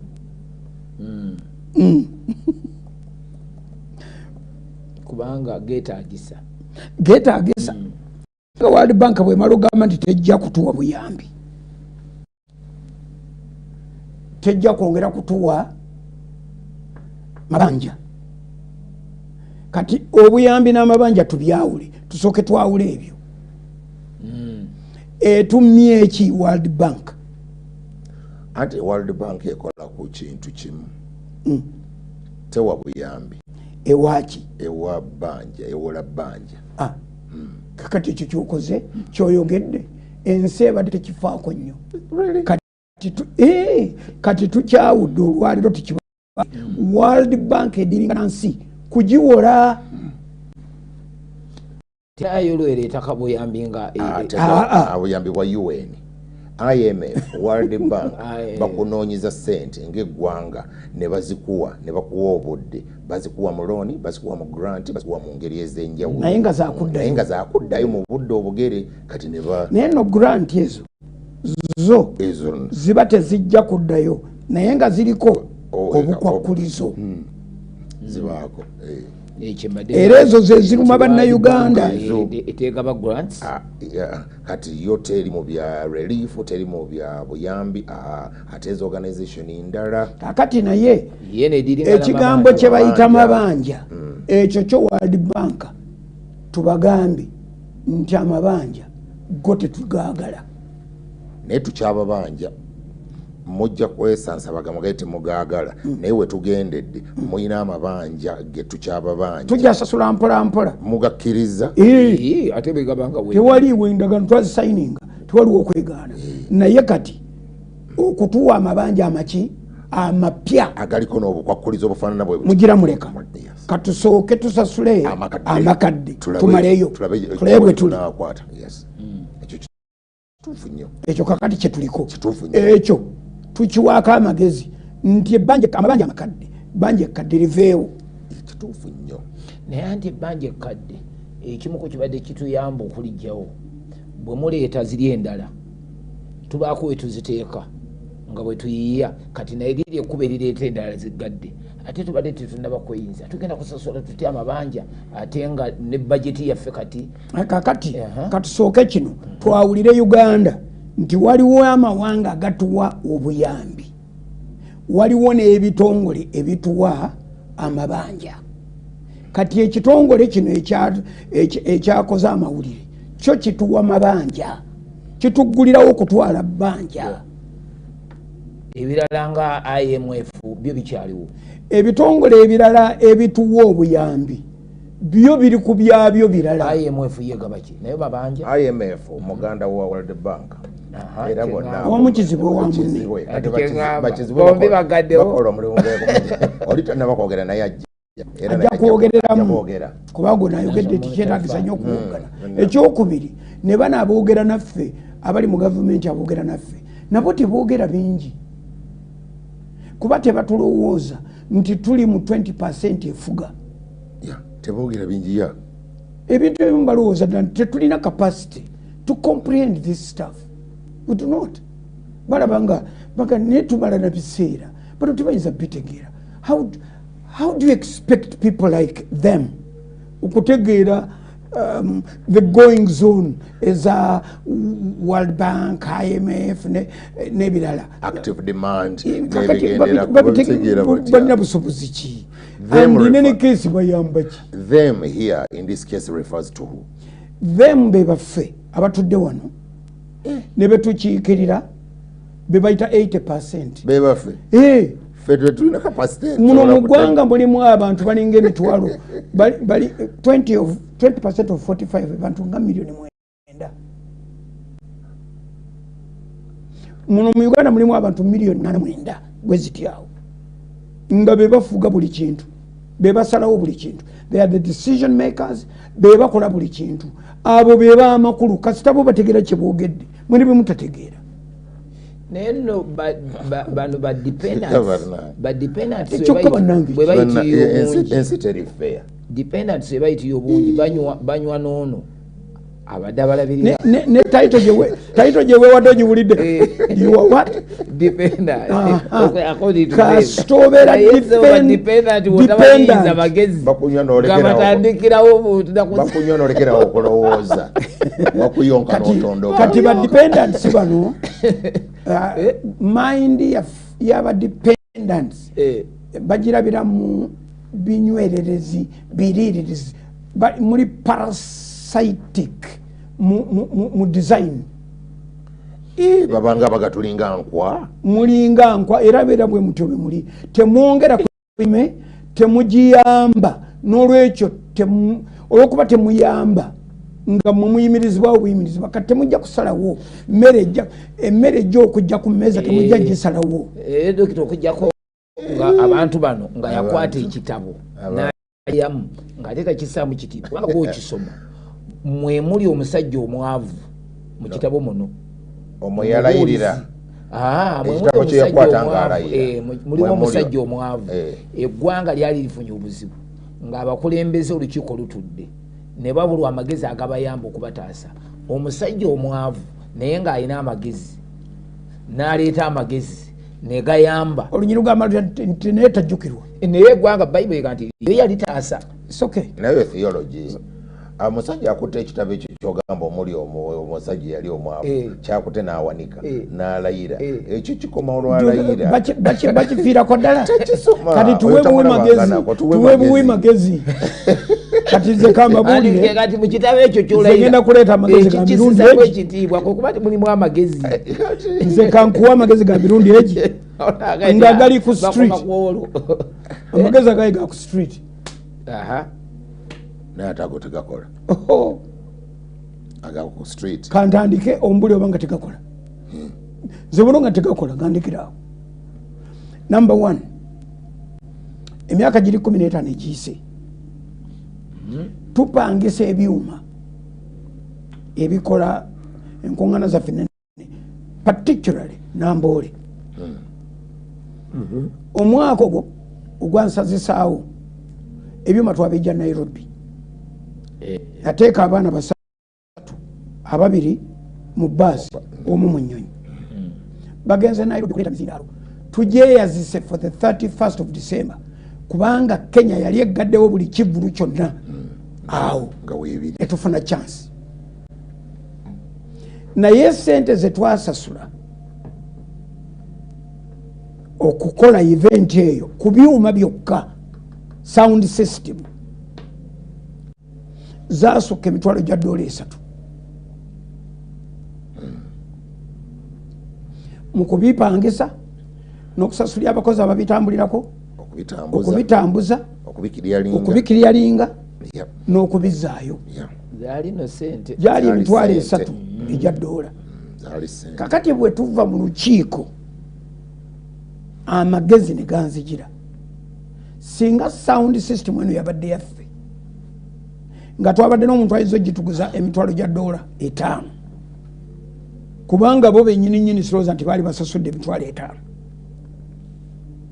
naye ffe batupangisiza bo batupangisa emitwalo nga2 omutwalo gumu gwaggweramu ebyo kafankunayo neyeetoolodde twali badde tulina ebyuma ebyaffe amagezi ganzijira ntandikola okunoonyereza mpola mpola ebyuma mbizuula gyebiri somewhere.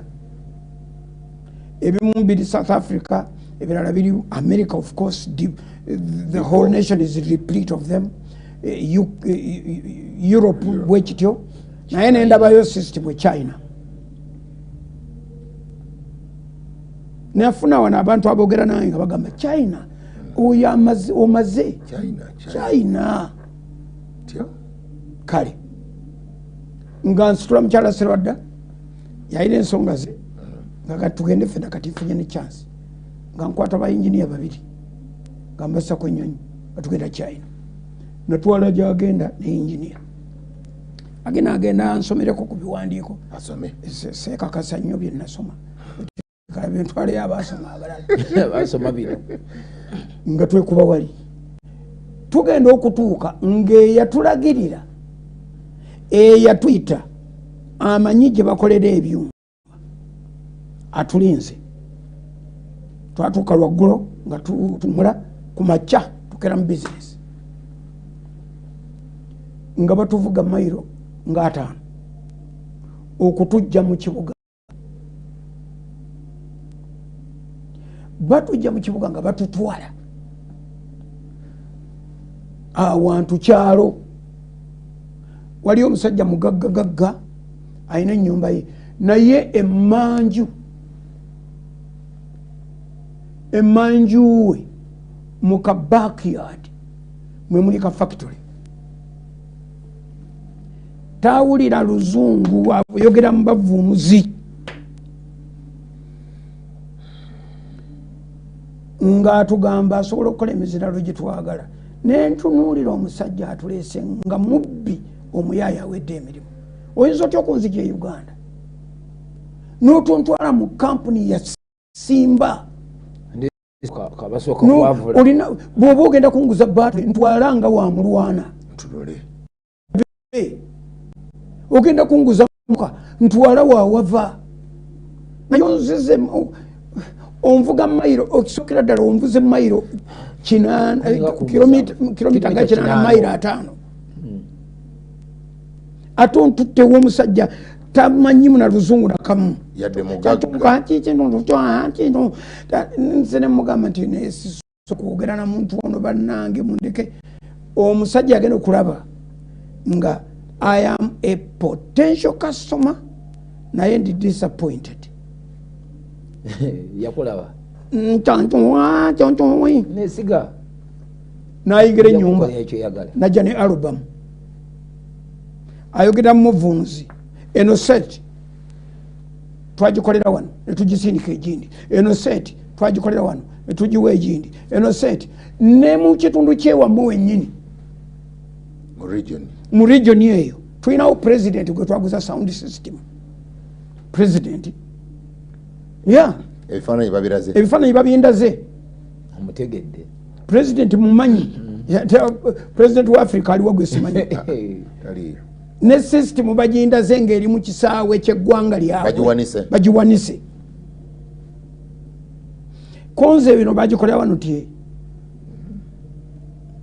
ng'omusajja agamba nti wategedde ti ondabikira toyinza kukkiriza yakulaba naye kankubuulire yingira mu ddiiru nange emizindaalo giri tosasulako wadde nusu gulayo emizindaalo emitono kubanga bwe babadde baŋŋambye nti oli muntu wa Katonda nalowoozezza nti nakutegekeddeyo system esobola okwogera n'abantu okuva ku 3,000 okutuuka ku bantu 600 comfortably eyo nagitegese yo weeri eri mu system eri mu store eyo ngenda giguza ate nayo ngenda kugiguza layisiko on condition nti bw'omala n'osiima eno kuguza eno eri ojja kumpa time mpe emyezi 2 ngikukolere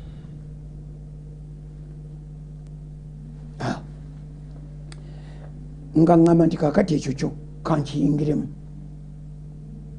ekisokerwako kangezese sente ntono kaŋŋende nakyo kandabe nampa amateeka ku sisitimu ye tajagala ku ttaka ajagalawo emizindalo gyonna egy'okuttaka egya wansi gyo gyayagala ku ttaka egyo kyoyagala kyoba okola kubanga agumanyi tani namba tojja gusitula tojja gusitula tolina wogutadde gwetaga abasajja 6 oba 8 ogusitula ekakati teekaawo naye gino egyawaggulu tayala gukwatako oteekwa kugiteeka mu bbanga girengejje agala kugukwatako n'atandika okunsomesa omukyayina naneefubako n'atandika okunsomesa omuzindaalo ogukwatibwako ne bagujja mu sitowa ne bagutwala we gukolera ne baguzaayo mu sitowa ne baguzaayo gye gukolera tegusobola kuwangala n'emyezi 3 guba gukoze nnyo ekikuuma omuzindaalo butagukwatako teya and weya w'omuzindaalo ali mu handling guteeke waggulu wali guveeko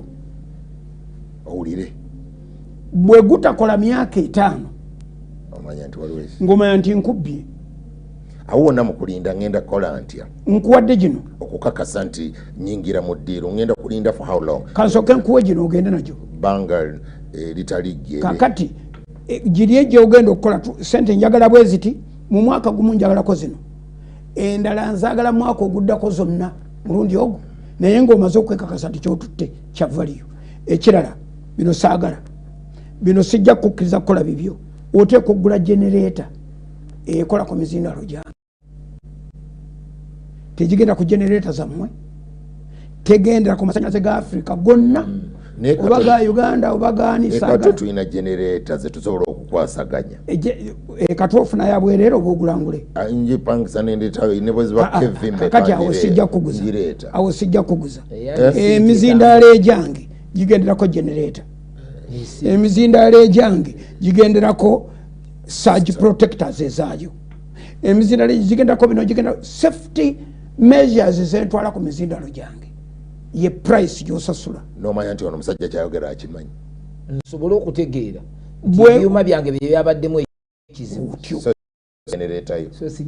kubanga bw'oŋŋamba nti wagitadde ku genereeta ngeri gyomunekerako nkuwa genereeta mpya n'emizindaalo leeta mpya endeeta emizindaalo seti ndala eno ntikka butisi ku nyonyi nenzizaayo nenkola sitade gyafiiridde kuki agreed signing nga nvaayo gino wajja nagyo yagitisse dda n'agiteeka mu kyakino kati mwegiri twogera myaka 10 n'eki okuli logo egyo giriko logo ejja logo tolina muzindaalo nagumu goyinza kuwanulwawo ate era tegyonoonekanga kubanga njirabidde 15 njirabidde obudde gyogera buli lunaku gye gikola gikola lankyawa gikola service kumaca practices rehearsals buli kintu kasita togukola otya toguwanulayo ekyokubiri guliko amasanyalaze agooli ekyakimaze n'eri system twagigula finally twagigula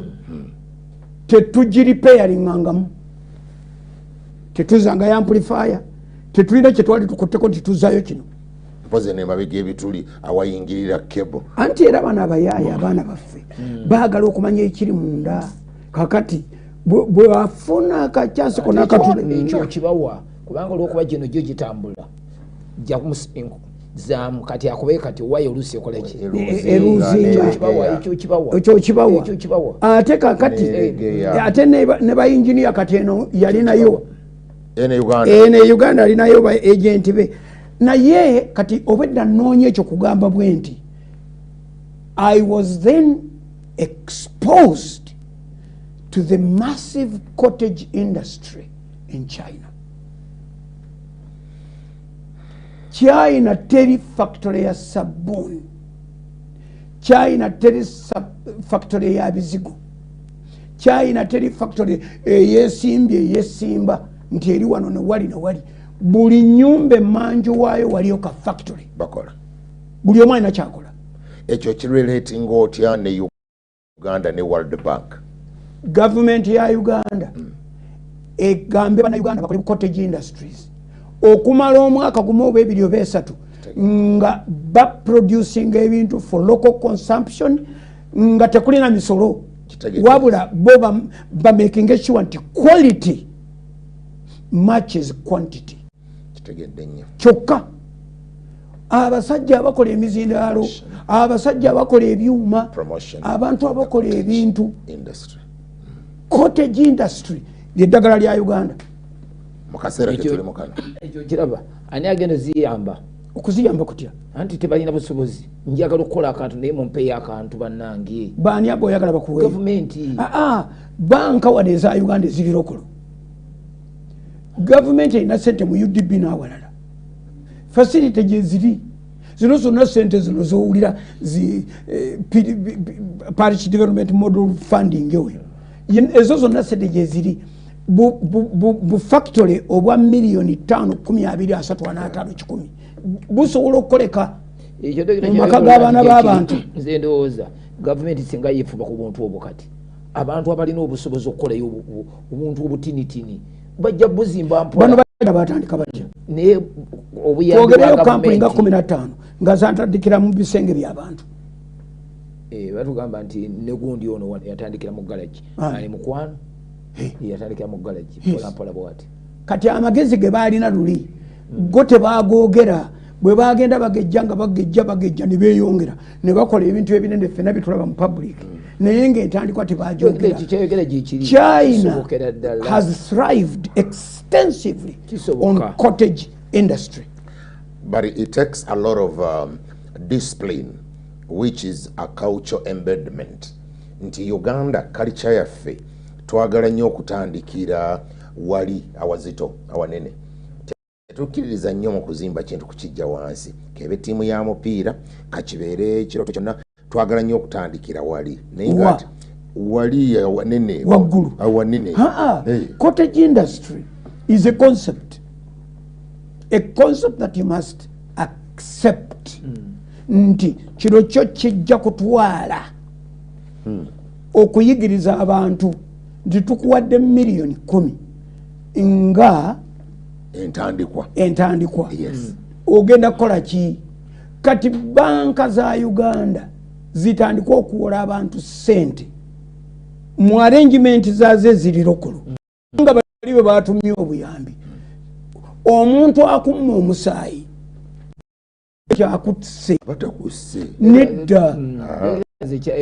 aganye buganyi kwa musaayi naye basobola okusaka ecupa y'amazzi n'otambulirawo nga bw'olinda omusaayi n'olama kakati nze ngamba kye bayita cottage industry efuuke study kati banka za wano nze nziraba nti ziteekwa gavumenti ekengeri gyeteekamu amaanyi banka za wano zibe nga zisobola okuwola abantu ki ensimbi obuzibu obulewo obuliwe bwe buno abantu abalina obusobozi okuwola ate tebalina birowoozo bino abantu abali mu kyalo abakoze ebintu byabwe bebasinga n'okwetaaga obuntu obwo kubanga balimye emiyembe naye kakati Mukiibi alina emiyembe basobola okwetandikirawo obuntu ebyo byennyini byoyogedde omuyembe oyogedde emicungwa obulimaawa enniimu ennyaanya biriŋŋanya n'ebirala era ebyo nabyo omuntu atuyigize buyigize ekyokukola nabyo bitulemye okuwa value ne mu katale gye bitekwogera tebituuse muwulira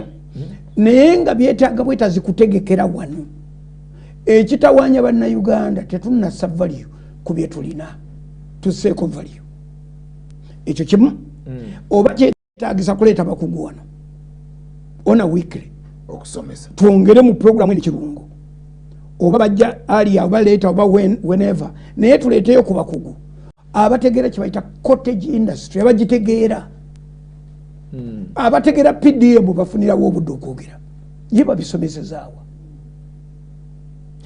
olaba gavumenti bwerina ebizibu gavumenti erina ekintu nga PDM naye terina na media house ezoogera kukyo ate erina ezikiteekamu awareness mu bantu bo baani abakyogera kijja nga kipya ekyo kintu kya minisita ki waloko gavumenti wekiwa magezi magezi wano yali wano tajjangawo olwokuba kize ku loko gundi mukulu kasolo owensimbi kisoboka anti owulira ekyo kati kyetutamattama naffe kyetugamba nti yalibakuja ne bagundi eyo ye Uganda ye status ya Uganda ne minisita akwatibwako ekintu ekyo twali amumanyi ali mu musaala alya naye tatambula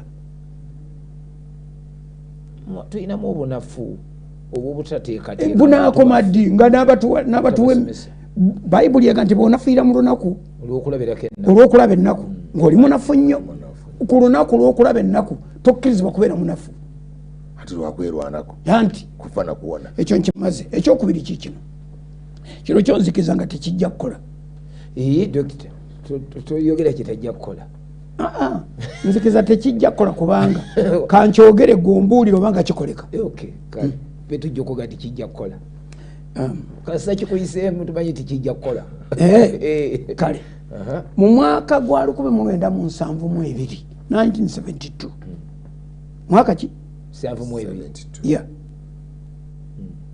nga ndina bibi nze nali nfuluma essomero nali mu primary nze nali nfuluma 1972 the United Kingdom sat and considered their administrative units ne bagamba naye tulina ekizibu tulina obwalo communities tulina boroughs United Kingdom gyenjogerako tulina boroughs tulina agali badde ng'amasaza even counties bino byowulira owulira Manchester eryo saza owulira Leicester eryo saza Leicestershire Derby Buckinghamshire kakati ago amasaza ago ne bagamba mangi Derbyshire mutono ne basalawo 1972 bakole study baddire amasaza gaabwe ago obwo obuntuntu obwo obutonotono obwo obunankani babugatte bakole ebintu ebinene omulundi gumu ne bakyusiza ddala terrain yonna administrative units zonna ne bazikyusa etteeka lyafuluma baliyita the 1972 UK Act.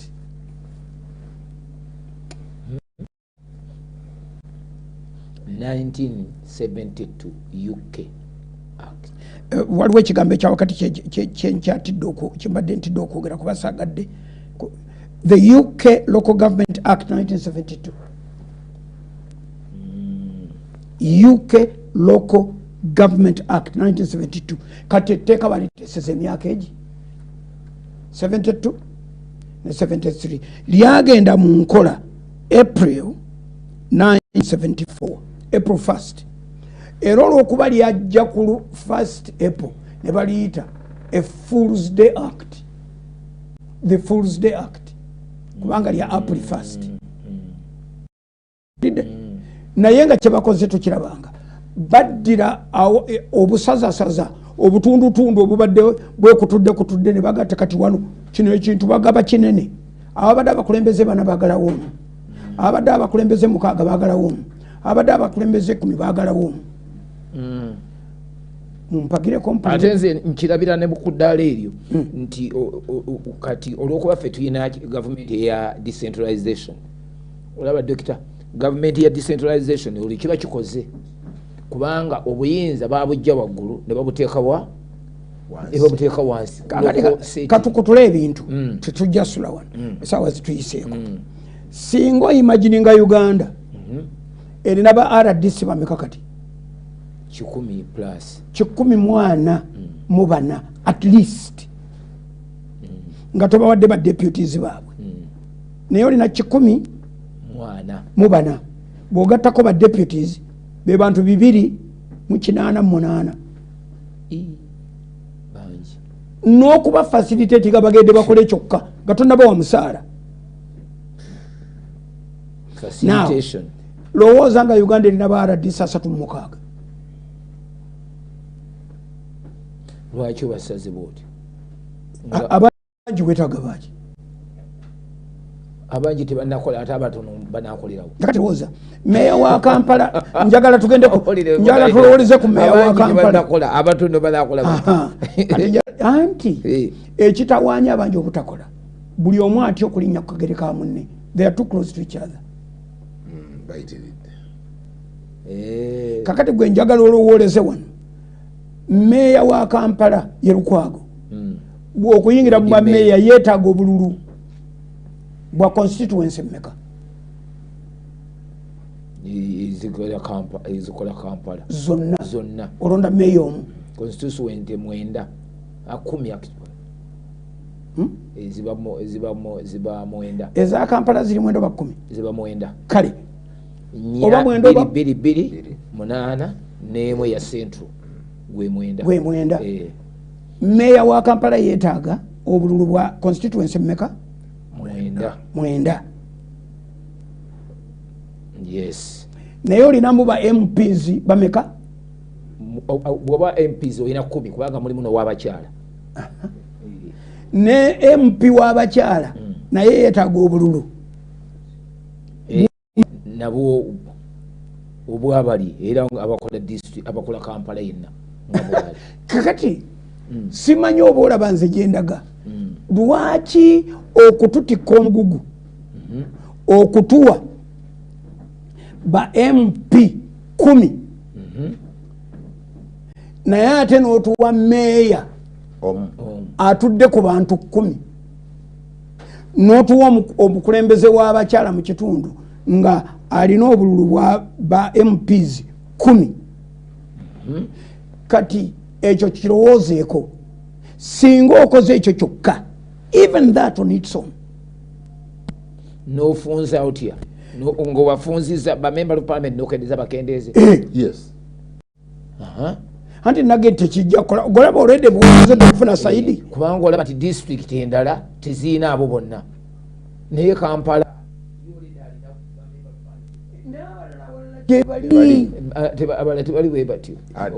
owolereza lwaki bayinza okubanga si bangi bwe batyo naye balina bye balaba mu Kampala ate mulimu n'olugezigezi lungi mulimu n'ebintu bingi naye Parliament ya Uganda erimu ba members of parliament 500 bonna bacha mu 8 bonna olaba nti nnyo katufiira ki bangi ba ministers obungi bwe butyo ba minister na bameka 8 ne ba deputies bonna bacha mu ba deputies mulimu ne minister omu ng'alina basatu mulala alina babiri yes bonna bacha kakati numbers ezo the reducing or distributing enjala bwebeze yes kakati oli Mukiibi yalina oba ina taata we muto oba yali kojjawe eyagamba nti naye bannange enjala yajja yali kojjawe yagamba atya yagamba nti enjala ye yali agamba kulya n'agamba nti bwe muba mugira obungi nze gwe muba musinga okuwa obungi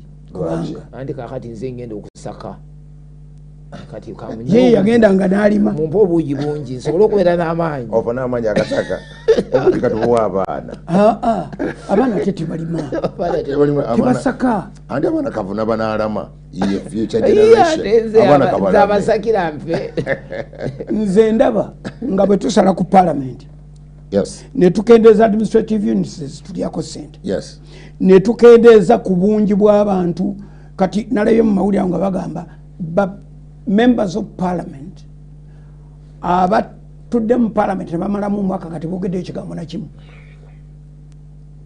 abo bonna gavumenti esasula emisaala gye beewa gyokka ndobirawo nti tekijja kukola waliwo scenario gye nawulira omuntu baamutuma agenda delivering pledge oba ya president oba ya government ya bukadde 3 awantu naye sente ze yakozesa facilitation okudeliveringa pledge y'obukadde 3 nga ziri $3 amafuta gye yasula be yagenda nabo akozesa 30 million atwale obweyamu yatuusa $3 naye akozesa 3 kati value ya gift y'abali eri 33 that is what it means 33 otutte 3 okozesa 3 nga waki wetaaga 3 okutwala abantu bingenda nabo MP oba minister yeetaaga emmotoka 5 n'abasirikale be n'abakuumi be ate bagenda kubeera ebiro wanaasula 2 nights $3 naye millioni zammwe 3 azirese betwalabye $3 tetumanyi nti emabega we 3 kakati nze tukutule ebintu bino obudde bwasa nze ngamba bwe nti if you remove at least 60% of the representation of parliament nobasawa bali noleka wana nojjawo bino bye baleeta ebyokuperereza abantu ebya affirmative action ebyokusanyusa abakazi. Why don't women come to parliament on merit? Besimbe mu bintu by'abasajja bakiwangule bayingirewo omwenkanonkano gwajja wakyaliyo omukazi alinga omukazi awo. Abakazi bonna bali mu parliament temuli mwalinga mukazi, bonna balinga basajja. Ate ola girl child phenomenon kati nze sijja kubaleetera mu basajja nange nkugambye girl child tumutwale mu ssomero asome n'abalenzi, girl child tumutwale agenda ayiga emirimu akompitinge n'abasajja, agende ku university aqualifying ayingire mu lwokaano lw'okunoonya emirimu ng'omuntu omulala yenna on merit. World Bank ejja kusaako eriiso onyigiriza girl child kusomesa on merit kubanga tetubaganye alina enkizo ayingire yesimbe mu kiwangula bagiyita mbu affirmative action. Ezo coinage z'abannabyabufuzi abaagala okutukwata muzimu. Tewaliwo nsonga lwaki omuntu omu teyesimba mu Kampala ne mubeera mu meeya ne MP azze ne meeya talina kimugaana kubeera mu parliament. Nanti kyenavudde mbaga nti bwenakyogera mumanyi nga tekijja kukola kubanga when you look at women MPs, think of a country nga president talina ba advisor. Kubanga presidential advisors bamanyi obungi obamaze okujjako buli district omu bamaze omujjayo kitegeeza 140 kubajeyo bavuddeyo. Kati twala advisors of a president, the advisors bokka kuchino kuchiri banga bamuwa amagezi kuchino nekiri kendeeza cabinet ba minister 8 olekewo 16 basatu ana minister yenna yeetaga ba assistant ministers tebabumuwa kubanga balina ba PS lwaki accounting officers jibali abasobola okukola. Naye otunuulira amawanga gali amalala emmotoka nebeera nga eri official, ebirala byonna ne bibeera nga tibiri erigifuga. Bw'ojja mu Africa, bw'ojja mu Uganda, emmotoka 7 nga za muntu omu agende e Masaka mu lukiiko lwa local government, emmotoka 7. What is that for? Justification eri luddawa? N'otunuulira ebintu omuyambi w'omuyambi ayamba ku gundi. Kakati newebuuza nogali omuyambi w'omuyambi nze ndaba nga Uganda bw'okola ebintu bibiri bw'okendeeza abo mwali muddeyo yemulugunya kwame kanso aneta lwaki discipline sina nnene yame kanso sinene ame kanso sinene ono kati okuji expandinga in fact ebere y'amakulu nnyo mu security ono naye abasirikale ku police ne ku prison ne ku bitongole ebirala byonna ebiri mu security abatonotono nga 15 ng'olonzi wano wali n'ogatta mwami kanso security wedde high command otunuulira abantu baayo n'otya n'okutya. Omanyi lwaki tetujemulugunyako? We all know nti te following and representation za birijoni madini biki teri mu ebyo eri ku bintu birala ame kanso bagironda bulala teri najogereramu. Omanyi lwaki situjogereramu? Kubanga buli oga nti yali agiriko ng'ojjayo emikono buli gw'otunuulira oyo mupambanyi ekitongole kino ekyaka onalibona misango yakola ku kitongole kyekyo IGG yatuwa lipooti emabegako wali nti ensimbi ezikozesebwa mu kukuŋŋaanya emisolo nyingi kumpi n'okusinga emisolo gye bakola ki abantu abazikuŋŋaanya sente zibakozesa okukuŋŋaanya. If you empower the IGG ye yekka ku lubwe n'omwempoweringa n'akwata ababbi bokka nga kyokka kyakoze nga takoze na kirala n'akwata ababbi igg anti Dr. Selective prosecution nayo nsonga nnene nnyo mu Africa. igg ajja kukwata ababbi abaleete naye ng'aleeteddemu Tumwine, aleeteddemu Kimbugwe ne Opio. Kakati bano abasatu Tumwine, Kimbugwe ne Opio bwe banagenda okubasimba mu Kaguli wajja kubaawo ensala n'ennamula. igg amaanyi agakwata abalala 10 gamuggwemu. Singa prosecution mu Uganda ebeera okugamba nga cutting across the board, nga bakusiba nga bwe bakusibye nga bozizza omusango, twandibadde beta naye kati bakusiba sinzira ku ekyo nakyo mbadde nkireeta nga nsonga era nkikomezaawo. Deal with corruption, kendeeza ku bintu ebitujjako ssente, ebiseera bya njala. Eriya bayibuli etugambira ddala nti yalyanga ebibu bibiri byokka, nga bannamuŋŋoona bamuleetera emmere ku makya bagireeta n'olweggulo, ne bamuwa omugaati ku makya n'omugaati olweggulo, n'anywa mukagga. Mbeera ya njala, teri byakusinakinga, teri byakugatiriza. Nkomezaawo nga njagala kugamba nze kyenjagala okusimba ekyange kikino, gavumenti ebeereko ebintu byegamba nti leero bino kati nfunze ekyonga mbisazeewo, alumwe ayagala okuzaala tugende bwe tuti, naye bwe kiba tekisoboke kakati tulekeraawo okwogera, tuddeyo World Bank tukuba amavi tudirize compromising. Naye nze sikusobola kukiriziganya bya compromising ng'ate ndaba remedies here, remedies self discipline mu ngeri yonna. Gavumenti ye lwaki tekozesa enkola ng'ekoppanga ku bitongole ebyagula ebyayo ekyokulabirako nga ekyamasannyalaze olaba nti kikola ssente mu buli uniti egira, naye kyakendeeza ensaasaanya tewaliwo ba meter leaders n'abalala. Kati kyetaaga abakozi batono nnyo eno mu bantu, okitegeera. Gavumenti terinayo nkola esobola kukozesa nebanga bano abantu beesaasaanya abangi nnyo abagikola. Kati gw'otandise okulowooza okukozesa technology okukendeeza expenses, you start endala agencies eyo study endala okosa through eyo study endala tujja gikola kubanga nayo osanga wayinza okubayo enkola. Okay, mukkirize tutwale break. We'll take a break for about a minute. Bwe tunaba tukomyewo tulyoke tuyingire mu kiseera ekisembayo ekya programu yaffe. Grew up in Kampala, Uganda, a melting pot. 56 tribes clustered into 4 ethnic groups, or what we called races. I am a Muganda of the Bantu race. My childhood friend Okema was an Acholi of the Luo race. Our arch enemies. Yet we'd play for hours on end, you know. I remember fellow Baganda sitting me down and sternly cautioning, that Luo boy cannot be trusted. Okema was not good for me simply because it was the wrong race. That was my introduction to racism, the kind that has nothing to do with skin color.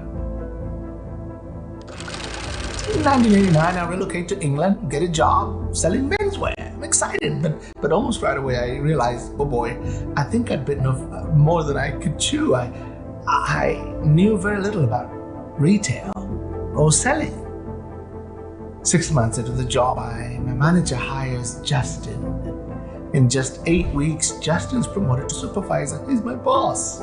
I feel passed over, so I complain to my friends, and they tell, you know what they tell me? They say, see, we told you, the Brits, they are racist. They don't think a black man can handle that position.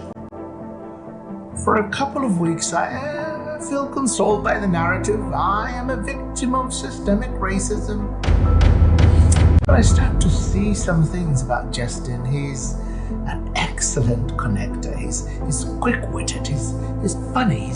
He's fearless. He's a great salesman. Everything I wasn't. So I begin to think, what if race or white privilege has nothing to do with Justin's position? What if he's just a better salesman? Well, his numbers certainly prove as much. So for the next 3 months, I decided to shadow him. I admit I learned a lot. one day Justin quits. And I get this call from our regional manager, Dennis, I'm going to give you the store. I'm promoting you. I become one of a handful of black managers in the entire country. 3 years later, I moved to America. I fall in love with the daughter of an ex-Romanian commercial Navy seaman. Well, Papa Bear steps up to stop the madness. Dennis, this is my only daughter. You are not good for her. I'm stunned, hurt. I thought he was a Christian, but he's a racist. I'm hurt. I'm mad. Oh, just then a small voice in my head begins to reason with me. Well, if you had a daughter as smart, as stunning as Ingrid is, how would you feel about giving her away to a struggling musician whose culture, whose family, whose upbringing you didn't have a clue about? I decided to see Dennis, to see me from the prism of a suburban white male as depicted by the media or even pop culture.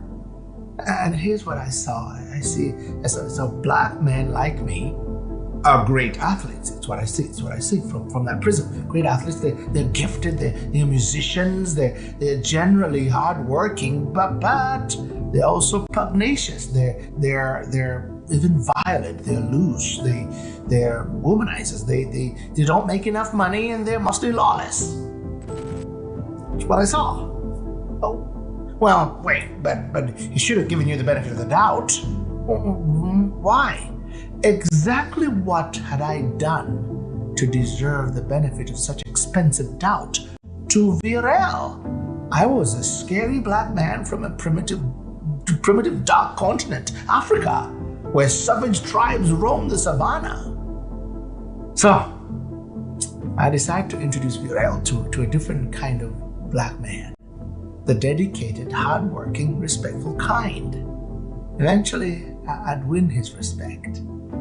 He later explained, he said, "Son, I just didn't know you. I didn't want to give my only daughter to an African man whose job was to sing in churches for donations.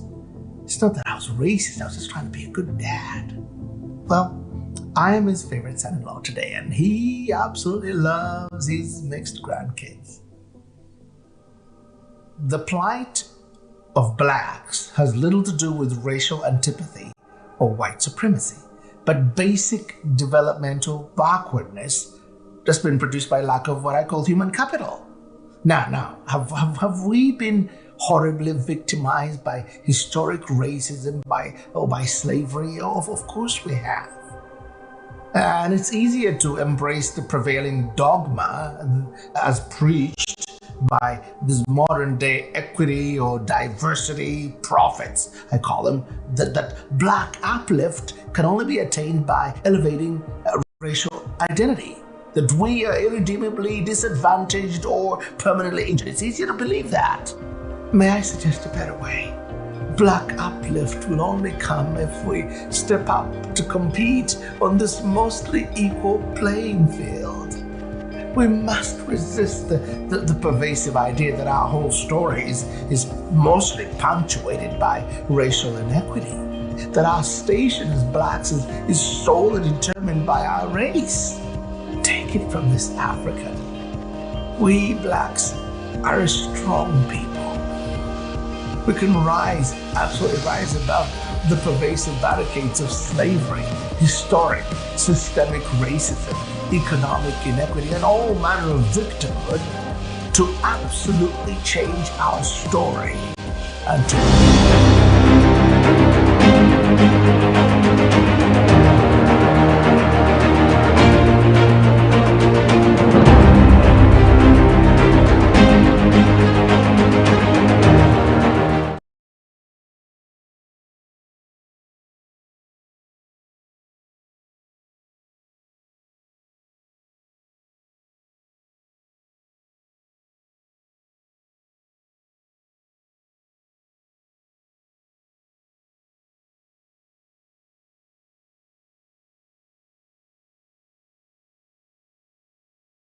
Okay.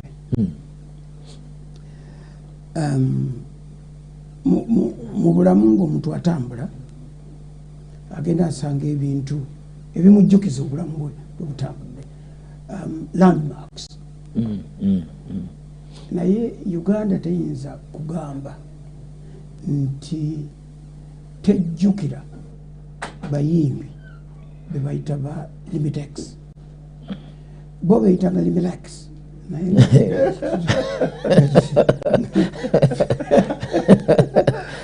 Naye nga ffe ekigambo limit ne x twagala bibulikike bwe tutyo bwe twakula. So bw'oba omanyi limit x n'ennyimba zaabwe, ndowooza olusinga okubeera popular yali Malibongwe.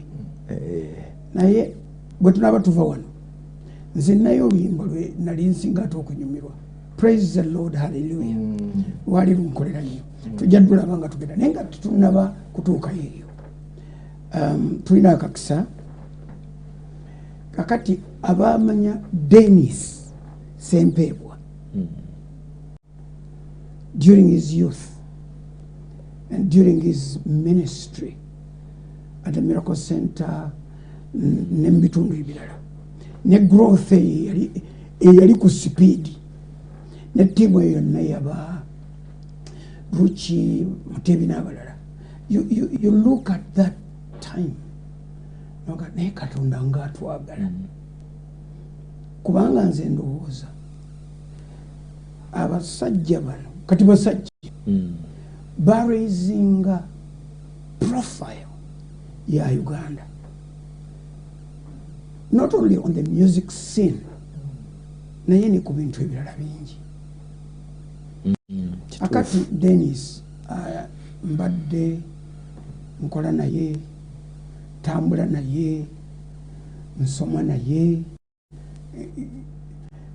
emikwano gy'abantu omuntu agikweka givaayo nga kyetaagisa.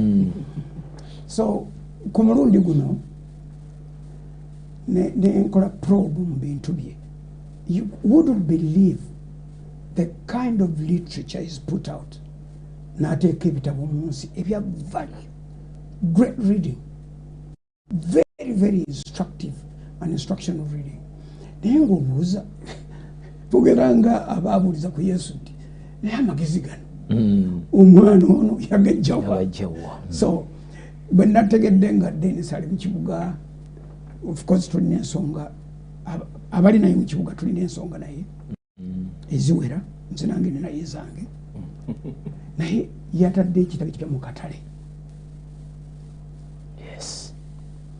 Nze Dennis, welcome. Mbadde mmanyi ebitabo biri ebyedda. Naye ate kino ekipya kino kibuuzo. So we got to get into that question. Black like me?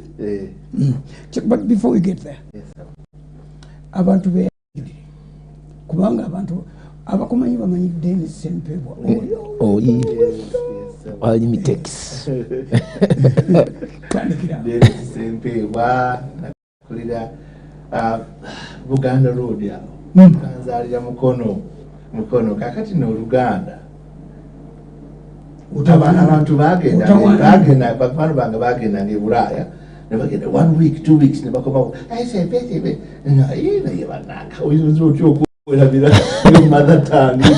So naye ssebo bwe nagenda tugenda omukyala wange abaana bw'otokozesa lulimi brain erina pathways, bw'otokozesa lulimi pathways zibeera ngo zeggala.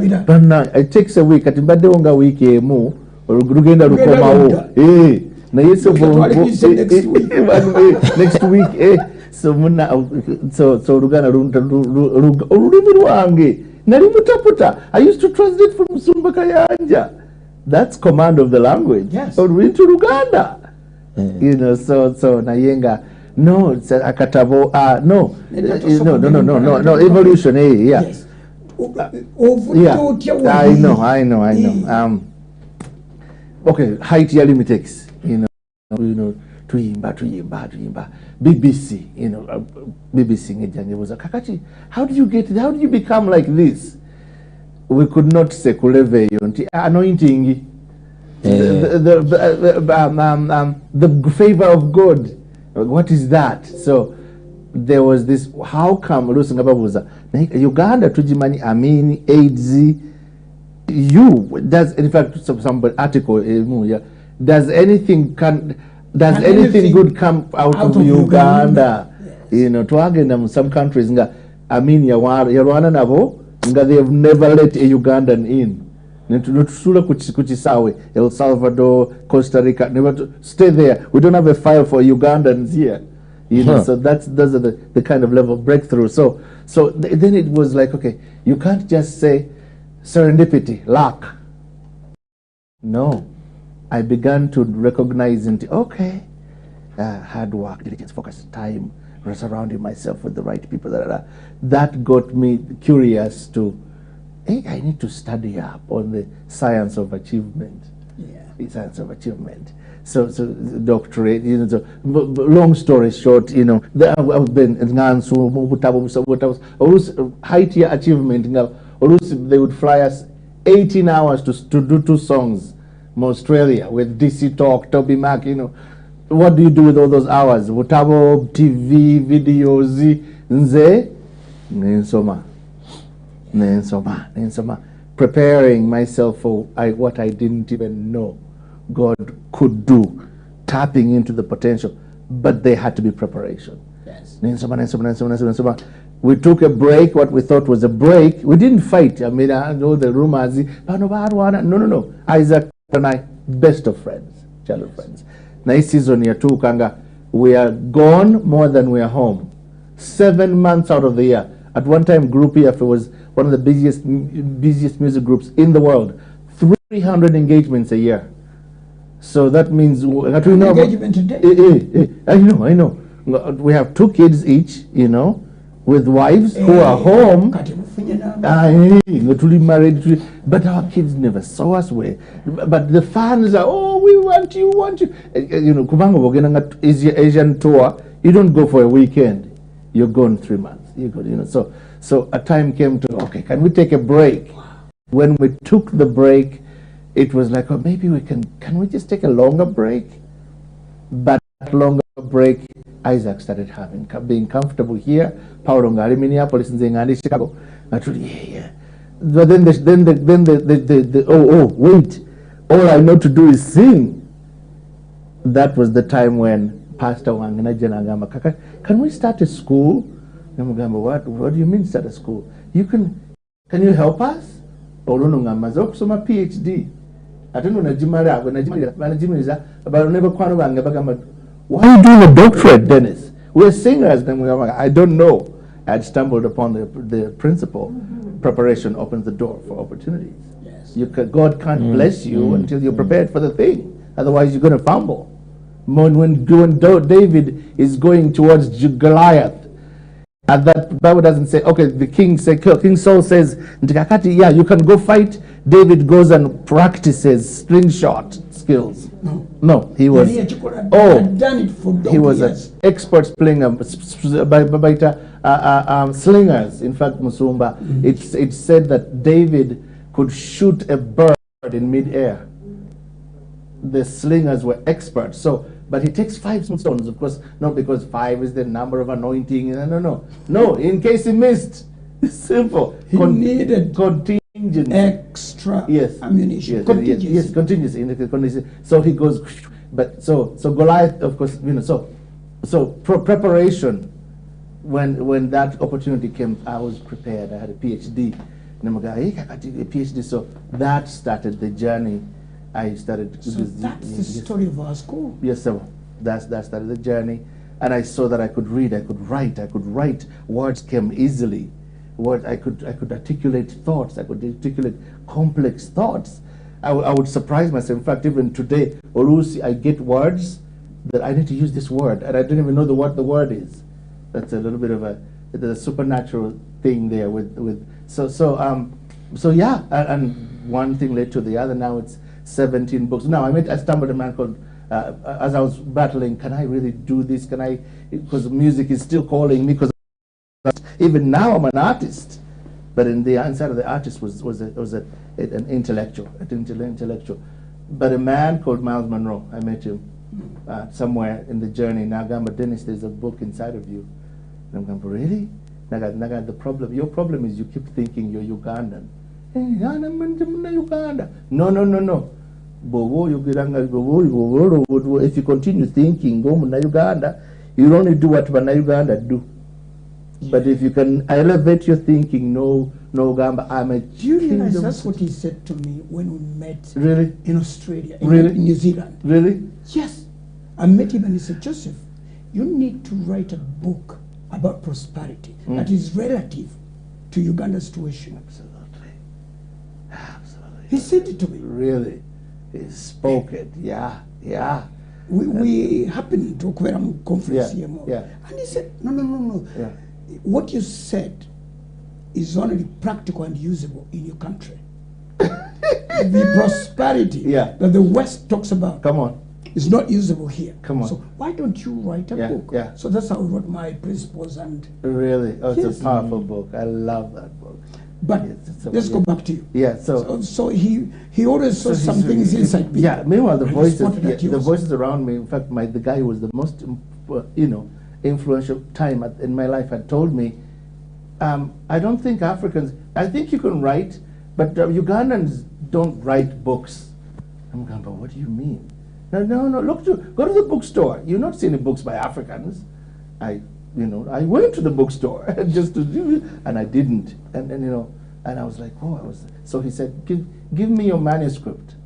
So I gave him the manuscript. He printed it. He published my manuscript as his first book, as his book. It became his next bestseller.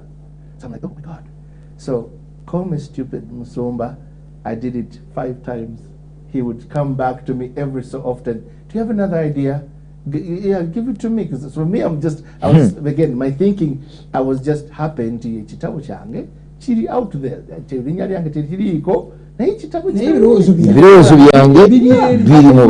That's fine. Ko altitude yeyo. I was there. Thank you. But until that's when I met Miles Nangamanti. In fact, Dennis, do you want? You send it to me. I'll forward it. And I had one already called you. That started this. I mean, this is book number 17. Yeah, and we also have a publishing house. Yes, several. Yeah, to a publishing company and all that, which because I also want to give back to the younger authors, aspiring authors who didn't have what I had. I have only read one chapter. Yes, sir. Of your new book. Yes, sir. I only read about the Oars. Yes, sir. You know what they call them in Uganda? Oars. Inkasi. Inkasi, of course.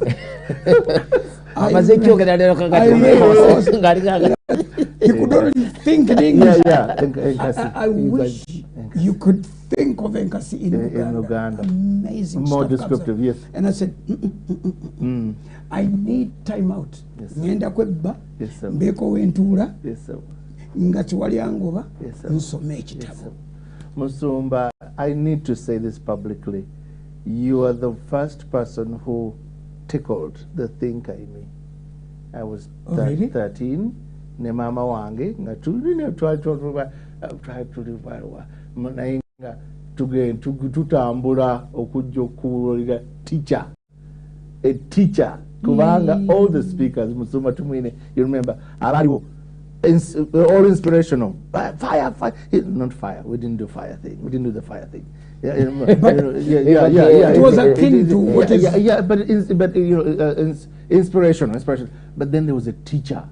Instruction. Yeah, there's no miracles. Of course, there was power. God was moving. Nayenga. It was not about motivational. It was thinking. We could sit for hours, and it was not 20 minutes. So bad, 2 hours, and we all sat Yep. I remember sitting transfixed. The first teacher I ever saw, teacher gift, Musumba Serwdda. Oh. It was amazing, amazing. It's amazing. That's why you're special to me. You're special to my journey. So Amazing. you're special to my journey. Yeah. Amazing. Tell us about this book. Because I've already read one chapter and I was Yes, like, sir. oh, what is this? Mulimu story yange, of course, from Mkono all the way. Nayenga, okay, the caricature of a exponential black person universally. I've been to 85 countries. Black people, truly athletic. We are singers, we are artists, we are colorful, we are disadvantaged to the Bambi black people, descendants of slaves. Actually, there's an actual history of black people that's been, call it conspiratorial, but deleted from records. We went into Italy and Portugal and conquered that land. And in fact, the first cross-racial slavery, we actually owned about 1 million white slaves in 700 BC. Yeah, 700. Yeah. So we are gregarious anthropology, medicine. But today, with Bambi, they need an uplift. They need a handout. So as you begin to play on the international space, oh, you're black, oh, poor blacks, oh, poor blacks. But my book is a protestation. Can we be a different? Can I be a different kind of black man who isn't looking for a handout? In fact, Musumba, I say, you've heard that. Okay, give a person a fish or jamo feeding for a day. But do you know what I say, Musumba? First of all, as far as Africa is concerned, first of all, can you get out of our seas? Get out. Get out of our seas. Get away. Go away. Thank you. Tuvire. Then number 2, we will figure out what hooks to use. Maybe we don't use hooks. What if we'll figure out what our own tools for fishing. We'll catch our fish. But number 3, we're not going to be isolationists. Let us bring our fish to you, to the market square, and don't give us a handout. We'll sell you our fish. We'll have enough to feed ourselves, but we'll also trade with our fish. Because, yeah. Obuzibu bwa Africa. Yes, sir. Wabulabye dda. Yes, sir. Oh, yes, sir. Wabulabye kubanga kati eyo concept yokka. Yes, sir. Omuzungu. Yeah. Ani ali mujja mu nyanja zaffe. As a concept. Yes, sir. Ani amugoba mu agricultural system yaffe. I was talking to somebody, I think, last week. Yes, About 2 weeks ago. Nangamba what? No one, no European or American or a Western will sell a decaffeinating machine to a Ugandan. I said, what? What did you say? Why don't we have decaffeine coffee? No one will sell you that machine. Why? I said, what? Said, because caffeine is the reason for the coffee.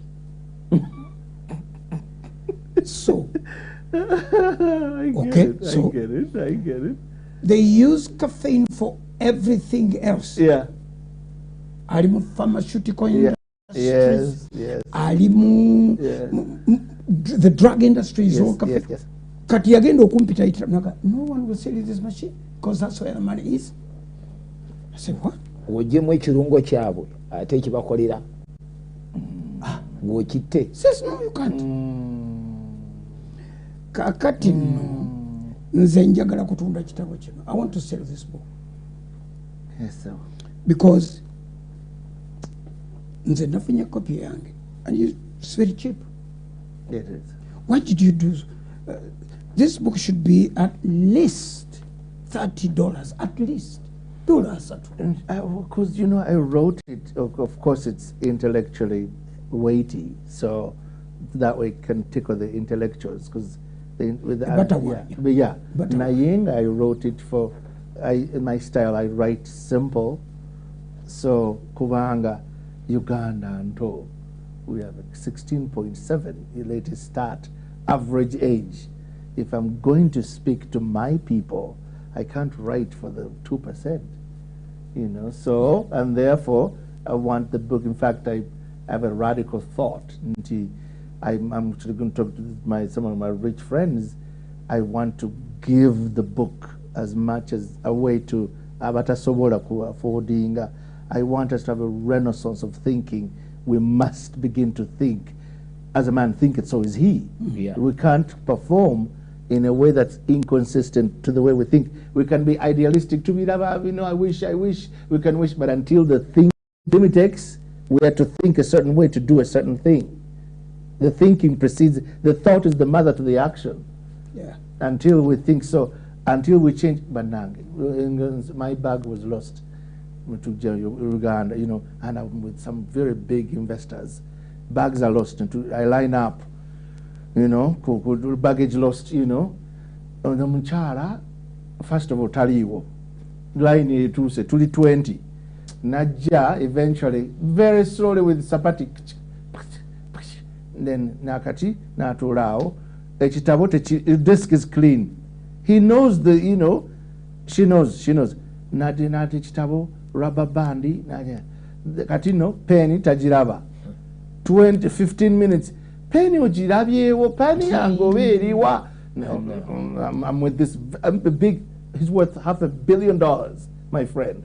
So, and he's here to see opportunities. Uganda, you know, he's excited. Then now eventually I'm like, Dennis, are we going to do this just to file a missing bag? Then eventually it hit me, then Africa penny. International airport penny najifuna kati penny ngate kola kati nyabo oyinzo kwangula kwangu wako. Oh, don't say that, because it's a power thing. Because now, territory. Now she has to prove to me that she has power. Almost intentionally. Nagamba, dinda ko. Nagenda. Okuleta penny indala. I was like, nah. There's 8, 9 things that are wrong with the picture. How are we going to compete? More global public square. You know, and that's my sister. That is your sister. Oh, the more I spoke, the more I provoked her. I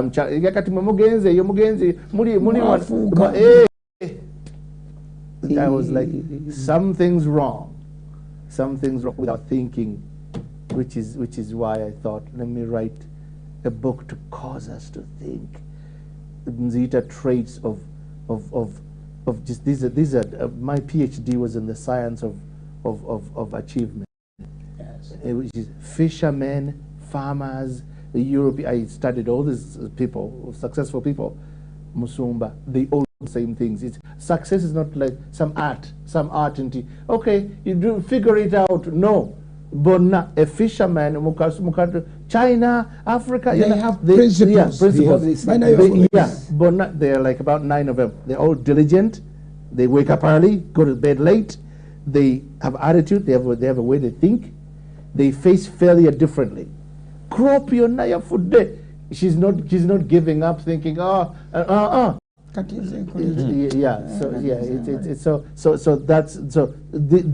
why we can teach this.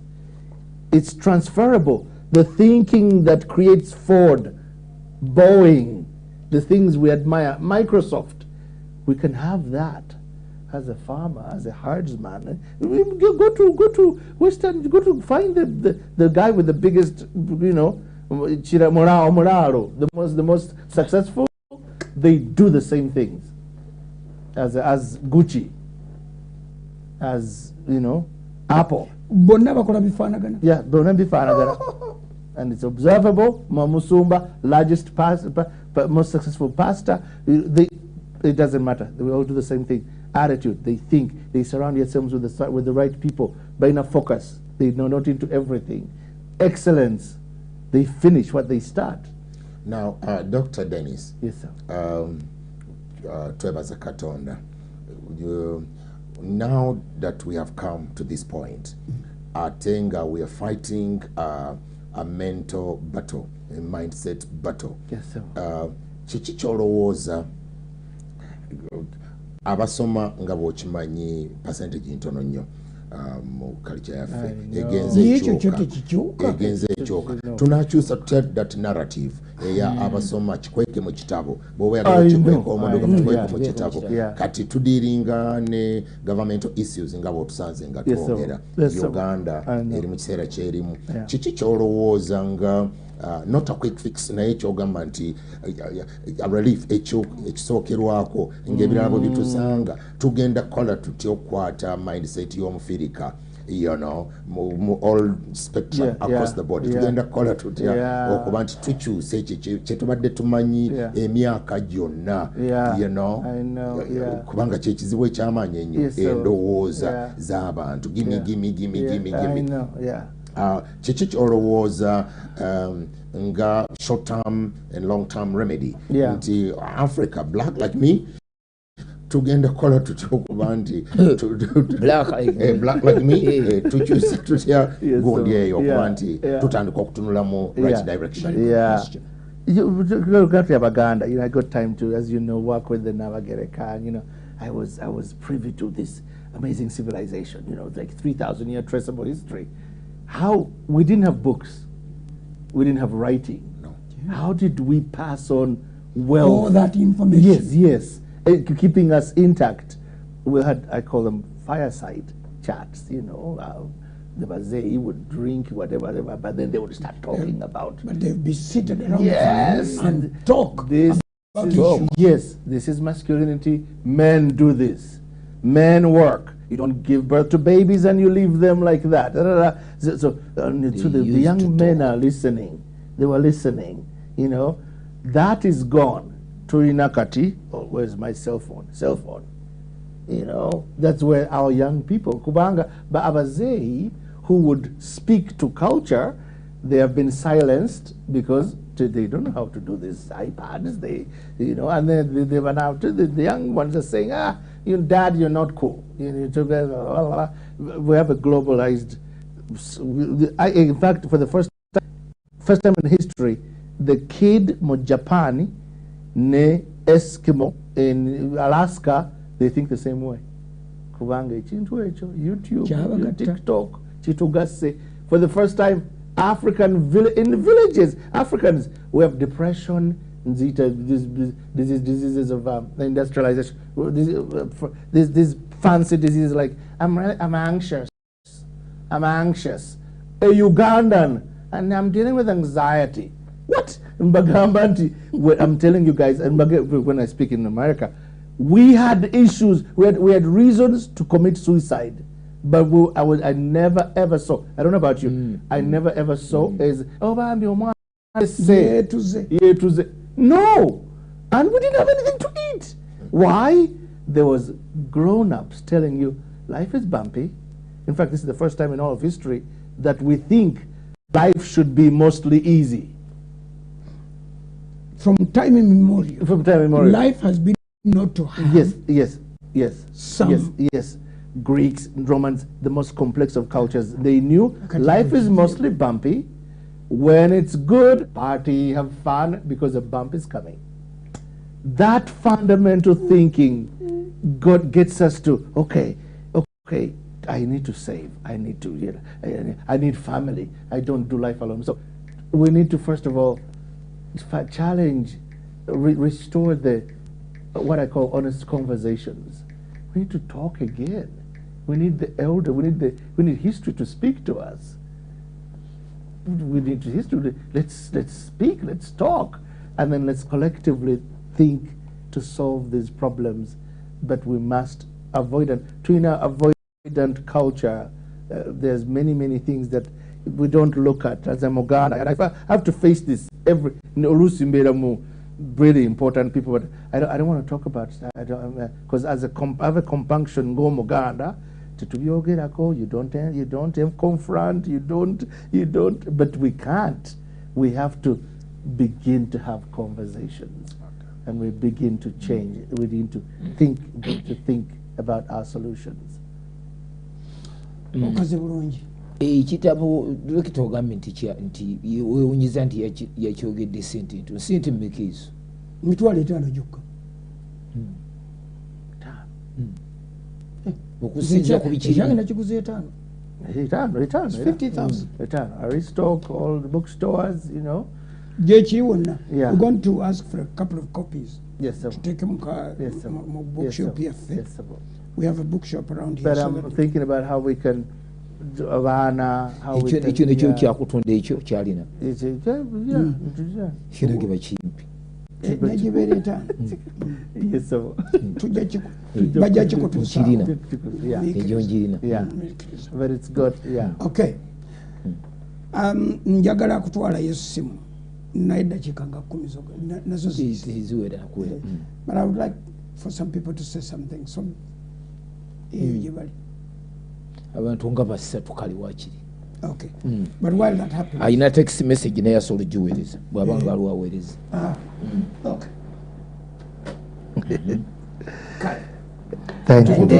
Thank you, Musumba, for everything you're doing. Everything you're doing. Hello, Musumba, good to see you. To win. Good buddy. I know. Hello.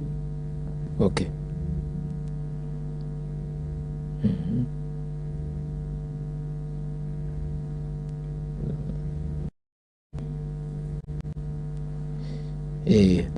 Waliwo amesagi ngalinga nti ayagalayo akatabo nga ono asobola okukakyusa nga akazza mu Luganda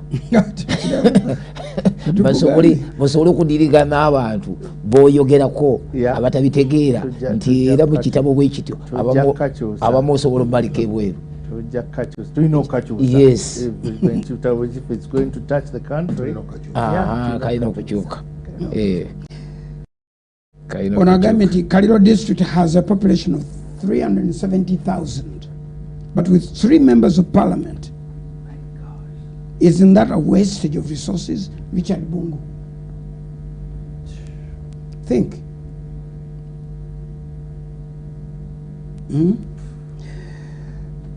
Jajja oyogedde ku nsonga ya mukulu call me Jajja.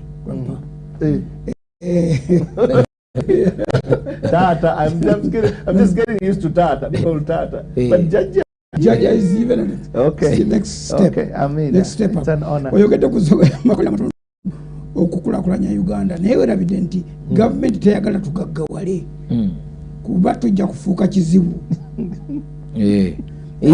True. Nedda.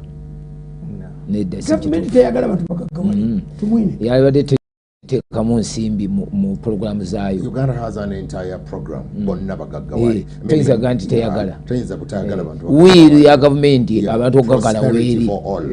Kitegeeza nti erina naye narrative. Abantu balowooza nti gavumenti eyagala ebakuume nga baavu ebafuge. Kati ekyo tulina okukijja. Eyo narrative. Batukuumidde mu bwavu batufuge emyaka 10, batufuge emyaka 5, so tulina okukijja mitwe gy'abaana b'abantu. Is it true nti Yesu yatuma abantu nga tebasomye? It could be true. It has some, of course, these fishermen, but depending kusoma chiche bategeeza n'okusoma kubanga abasajja abavubi baali basoma geography w'amazzi nga basoma trade yaabwe eyo they were fishermen nga professional fishermen kitegeeza baali bakola fishing ne byonna ebigenderako bakapenta batax collector era batula n'okubatendeka so kati waliwo be yayita abajja mujje mwenna naye yalina abasajja n'abakazi abasomye ate ne mu training yennyini ey'okutindikibwa mu kukola ng'amaze okuba traininga ekyo yatula nabo emyaka 3 n'aba traininga oluvannyuma n'abasirika ng'oggyeko bano be yayita ono bamuyita Jeremy Buza. how can Dr. Dennis explain his journey in a few words to us? It sounds successful, but he has not told us what made it.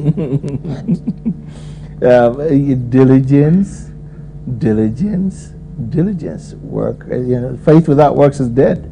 God, bless me. To that attach works, attach diligence, and the favor of God, of course. Nayenga, without works, faith is dead. Faith is dead. Waliwano bamuyita Ben Nsubuga.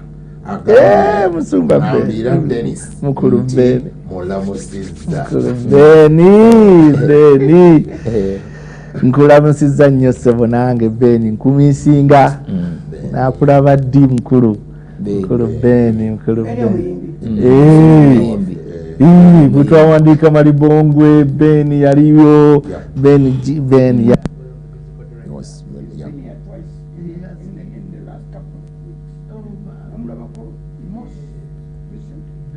Ale na mo John mo combat. One of my dearest friends. Michael, Okay. Hello.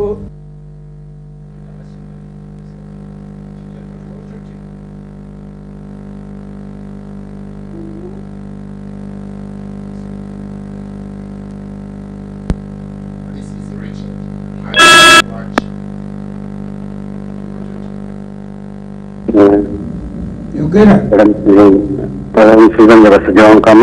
Yes. Tusanze okukulekera omukulu Dennis. Kaakati waliwo ensonga mu Africa okwetaasa. For example, twagezezzaako kati gavumenti okubanyisa ebisiyaga naye olaba nti ekyavuddemu twabadde kututeekako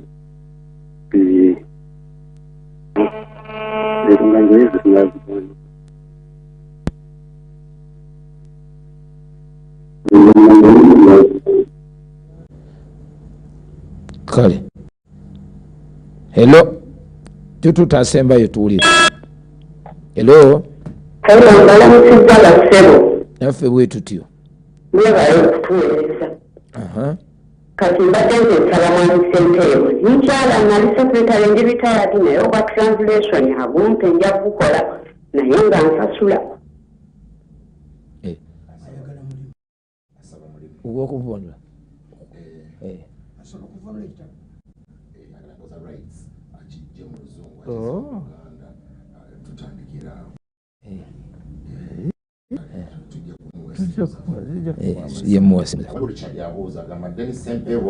I used to watch him on UBC. What happened? What happened is growth, change, uplift.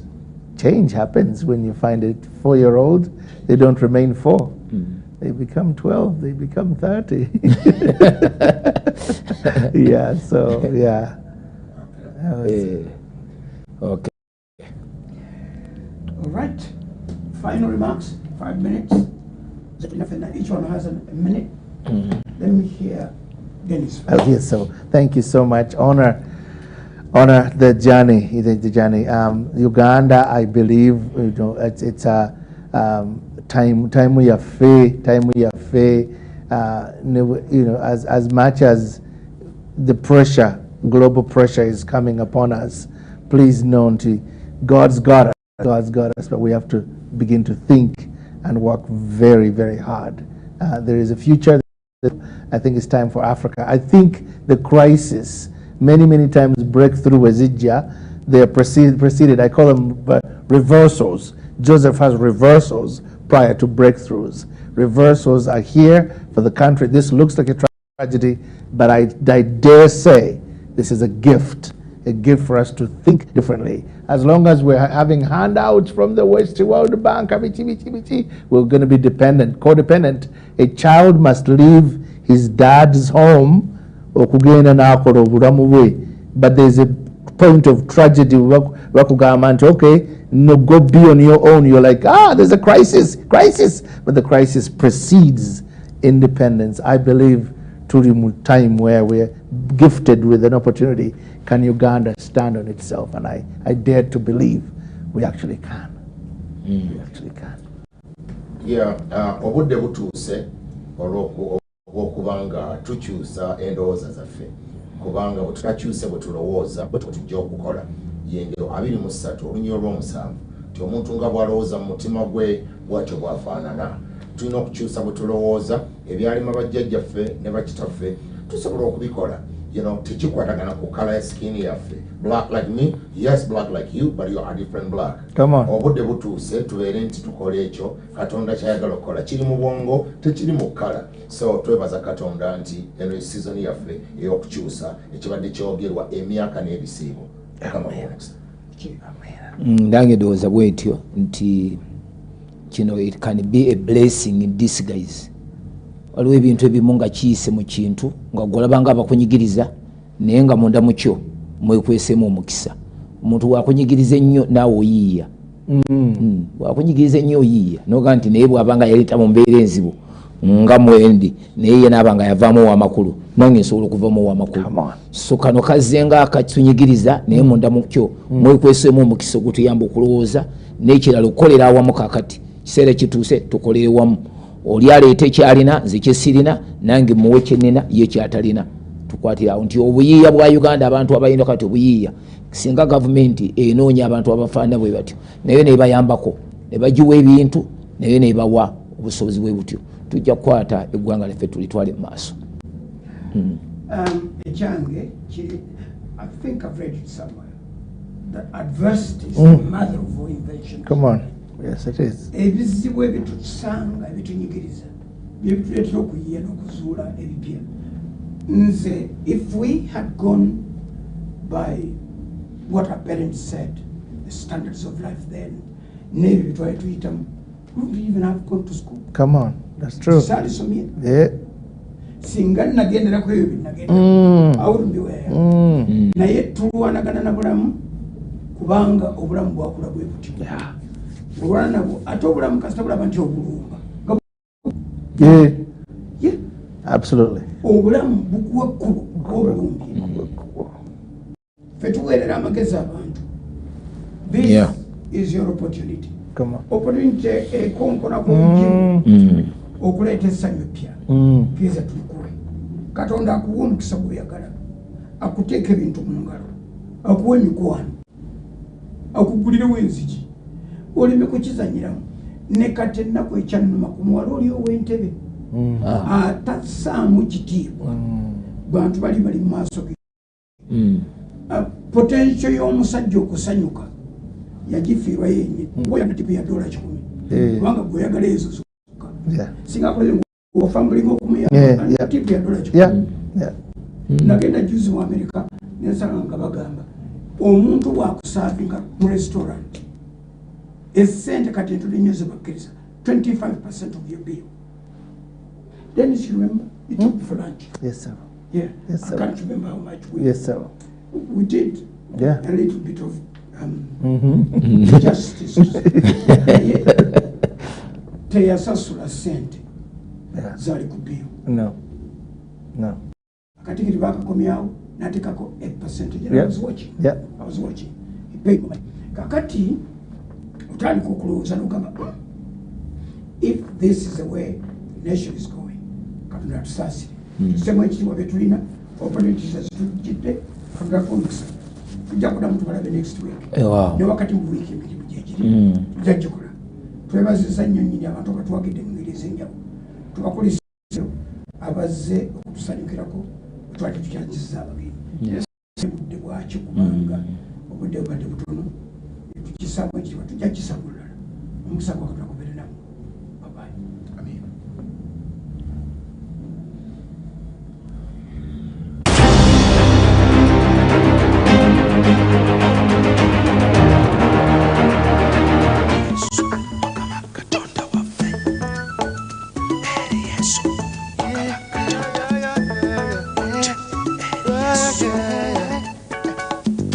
Bwana asifiwe.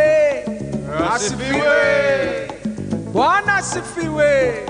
Asifiwe. Bwana asifiwe sana. Asifiwe sana. Asifiwe. Asifiwe.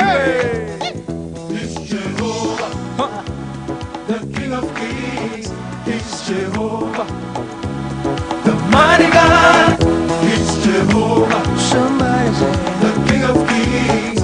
It's Jehovah, the mighty God. here we go now. Take it away, take it away. Praise the Lord, hallelujah. Praise the Lord, hallelujah.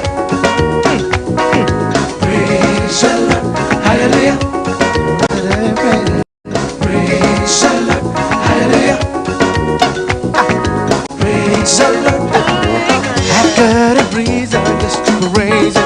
Whoa, whoa, whoa, whoa. See how it's been so good to me. Whoa, whoa, whoa, whoa. He picked me up, he turned my life Whoa, around. whoa, whoa. He set me free, so Praise the Lord, hallelujah.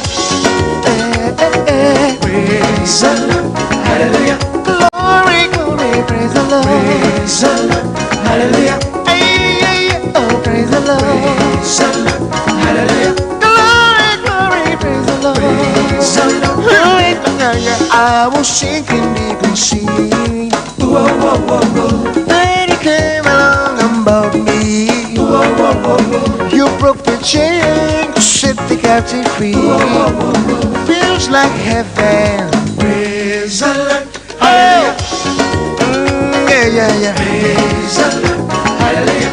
Another reason just to Praise the Lord, hallelujah. praise Him, Jesus, my King. Praise the Lord, hallelujah. You've been so good to me, yeah. Praise the Lord. Come on, everybody, turn around, turn around, everybody, turn around, turn around, everybody, turn around. All creation, great and small, magnify His awesome name. Oh, yeah. On and beautiful, so the name, and His honor's name, and all the earth. Everybody wave your hands in the air. Come on, wave your hands in the air. Everybody, come on, wave those hands in the air. Everybody, come on, wave your hands in the air. Everybody, go down, go down, come on, go down, go down, come on, go down, go down, come on, all the way down. Praise the Lord, hallelujah. The only reason I'm in Praise the Lord, hallelujah. the only reason I will sing, Praise the Lord, hallelujah. the only reason I will dance, Praise the Lord, hallelujah. Praise the Lord, hallelujah. Side to side, come on, jump. Praise the Lord, hallelujah. 1, 2, 3, jump.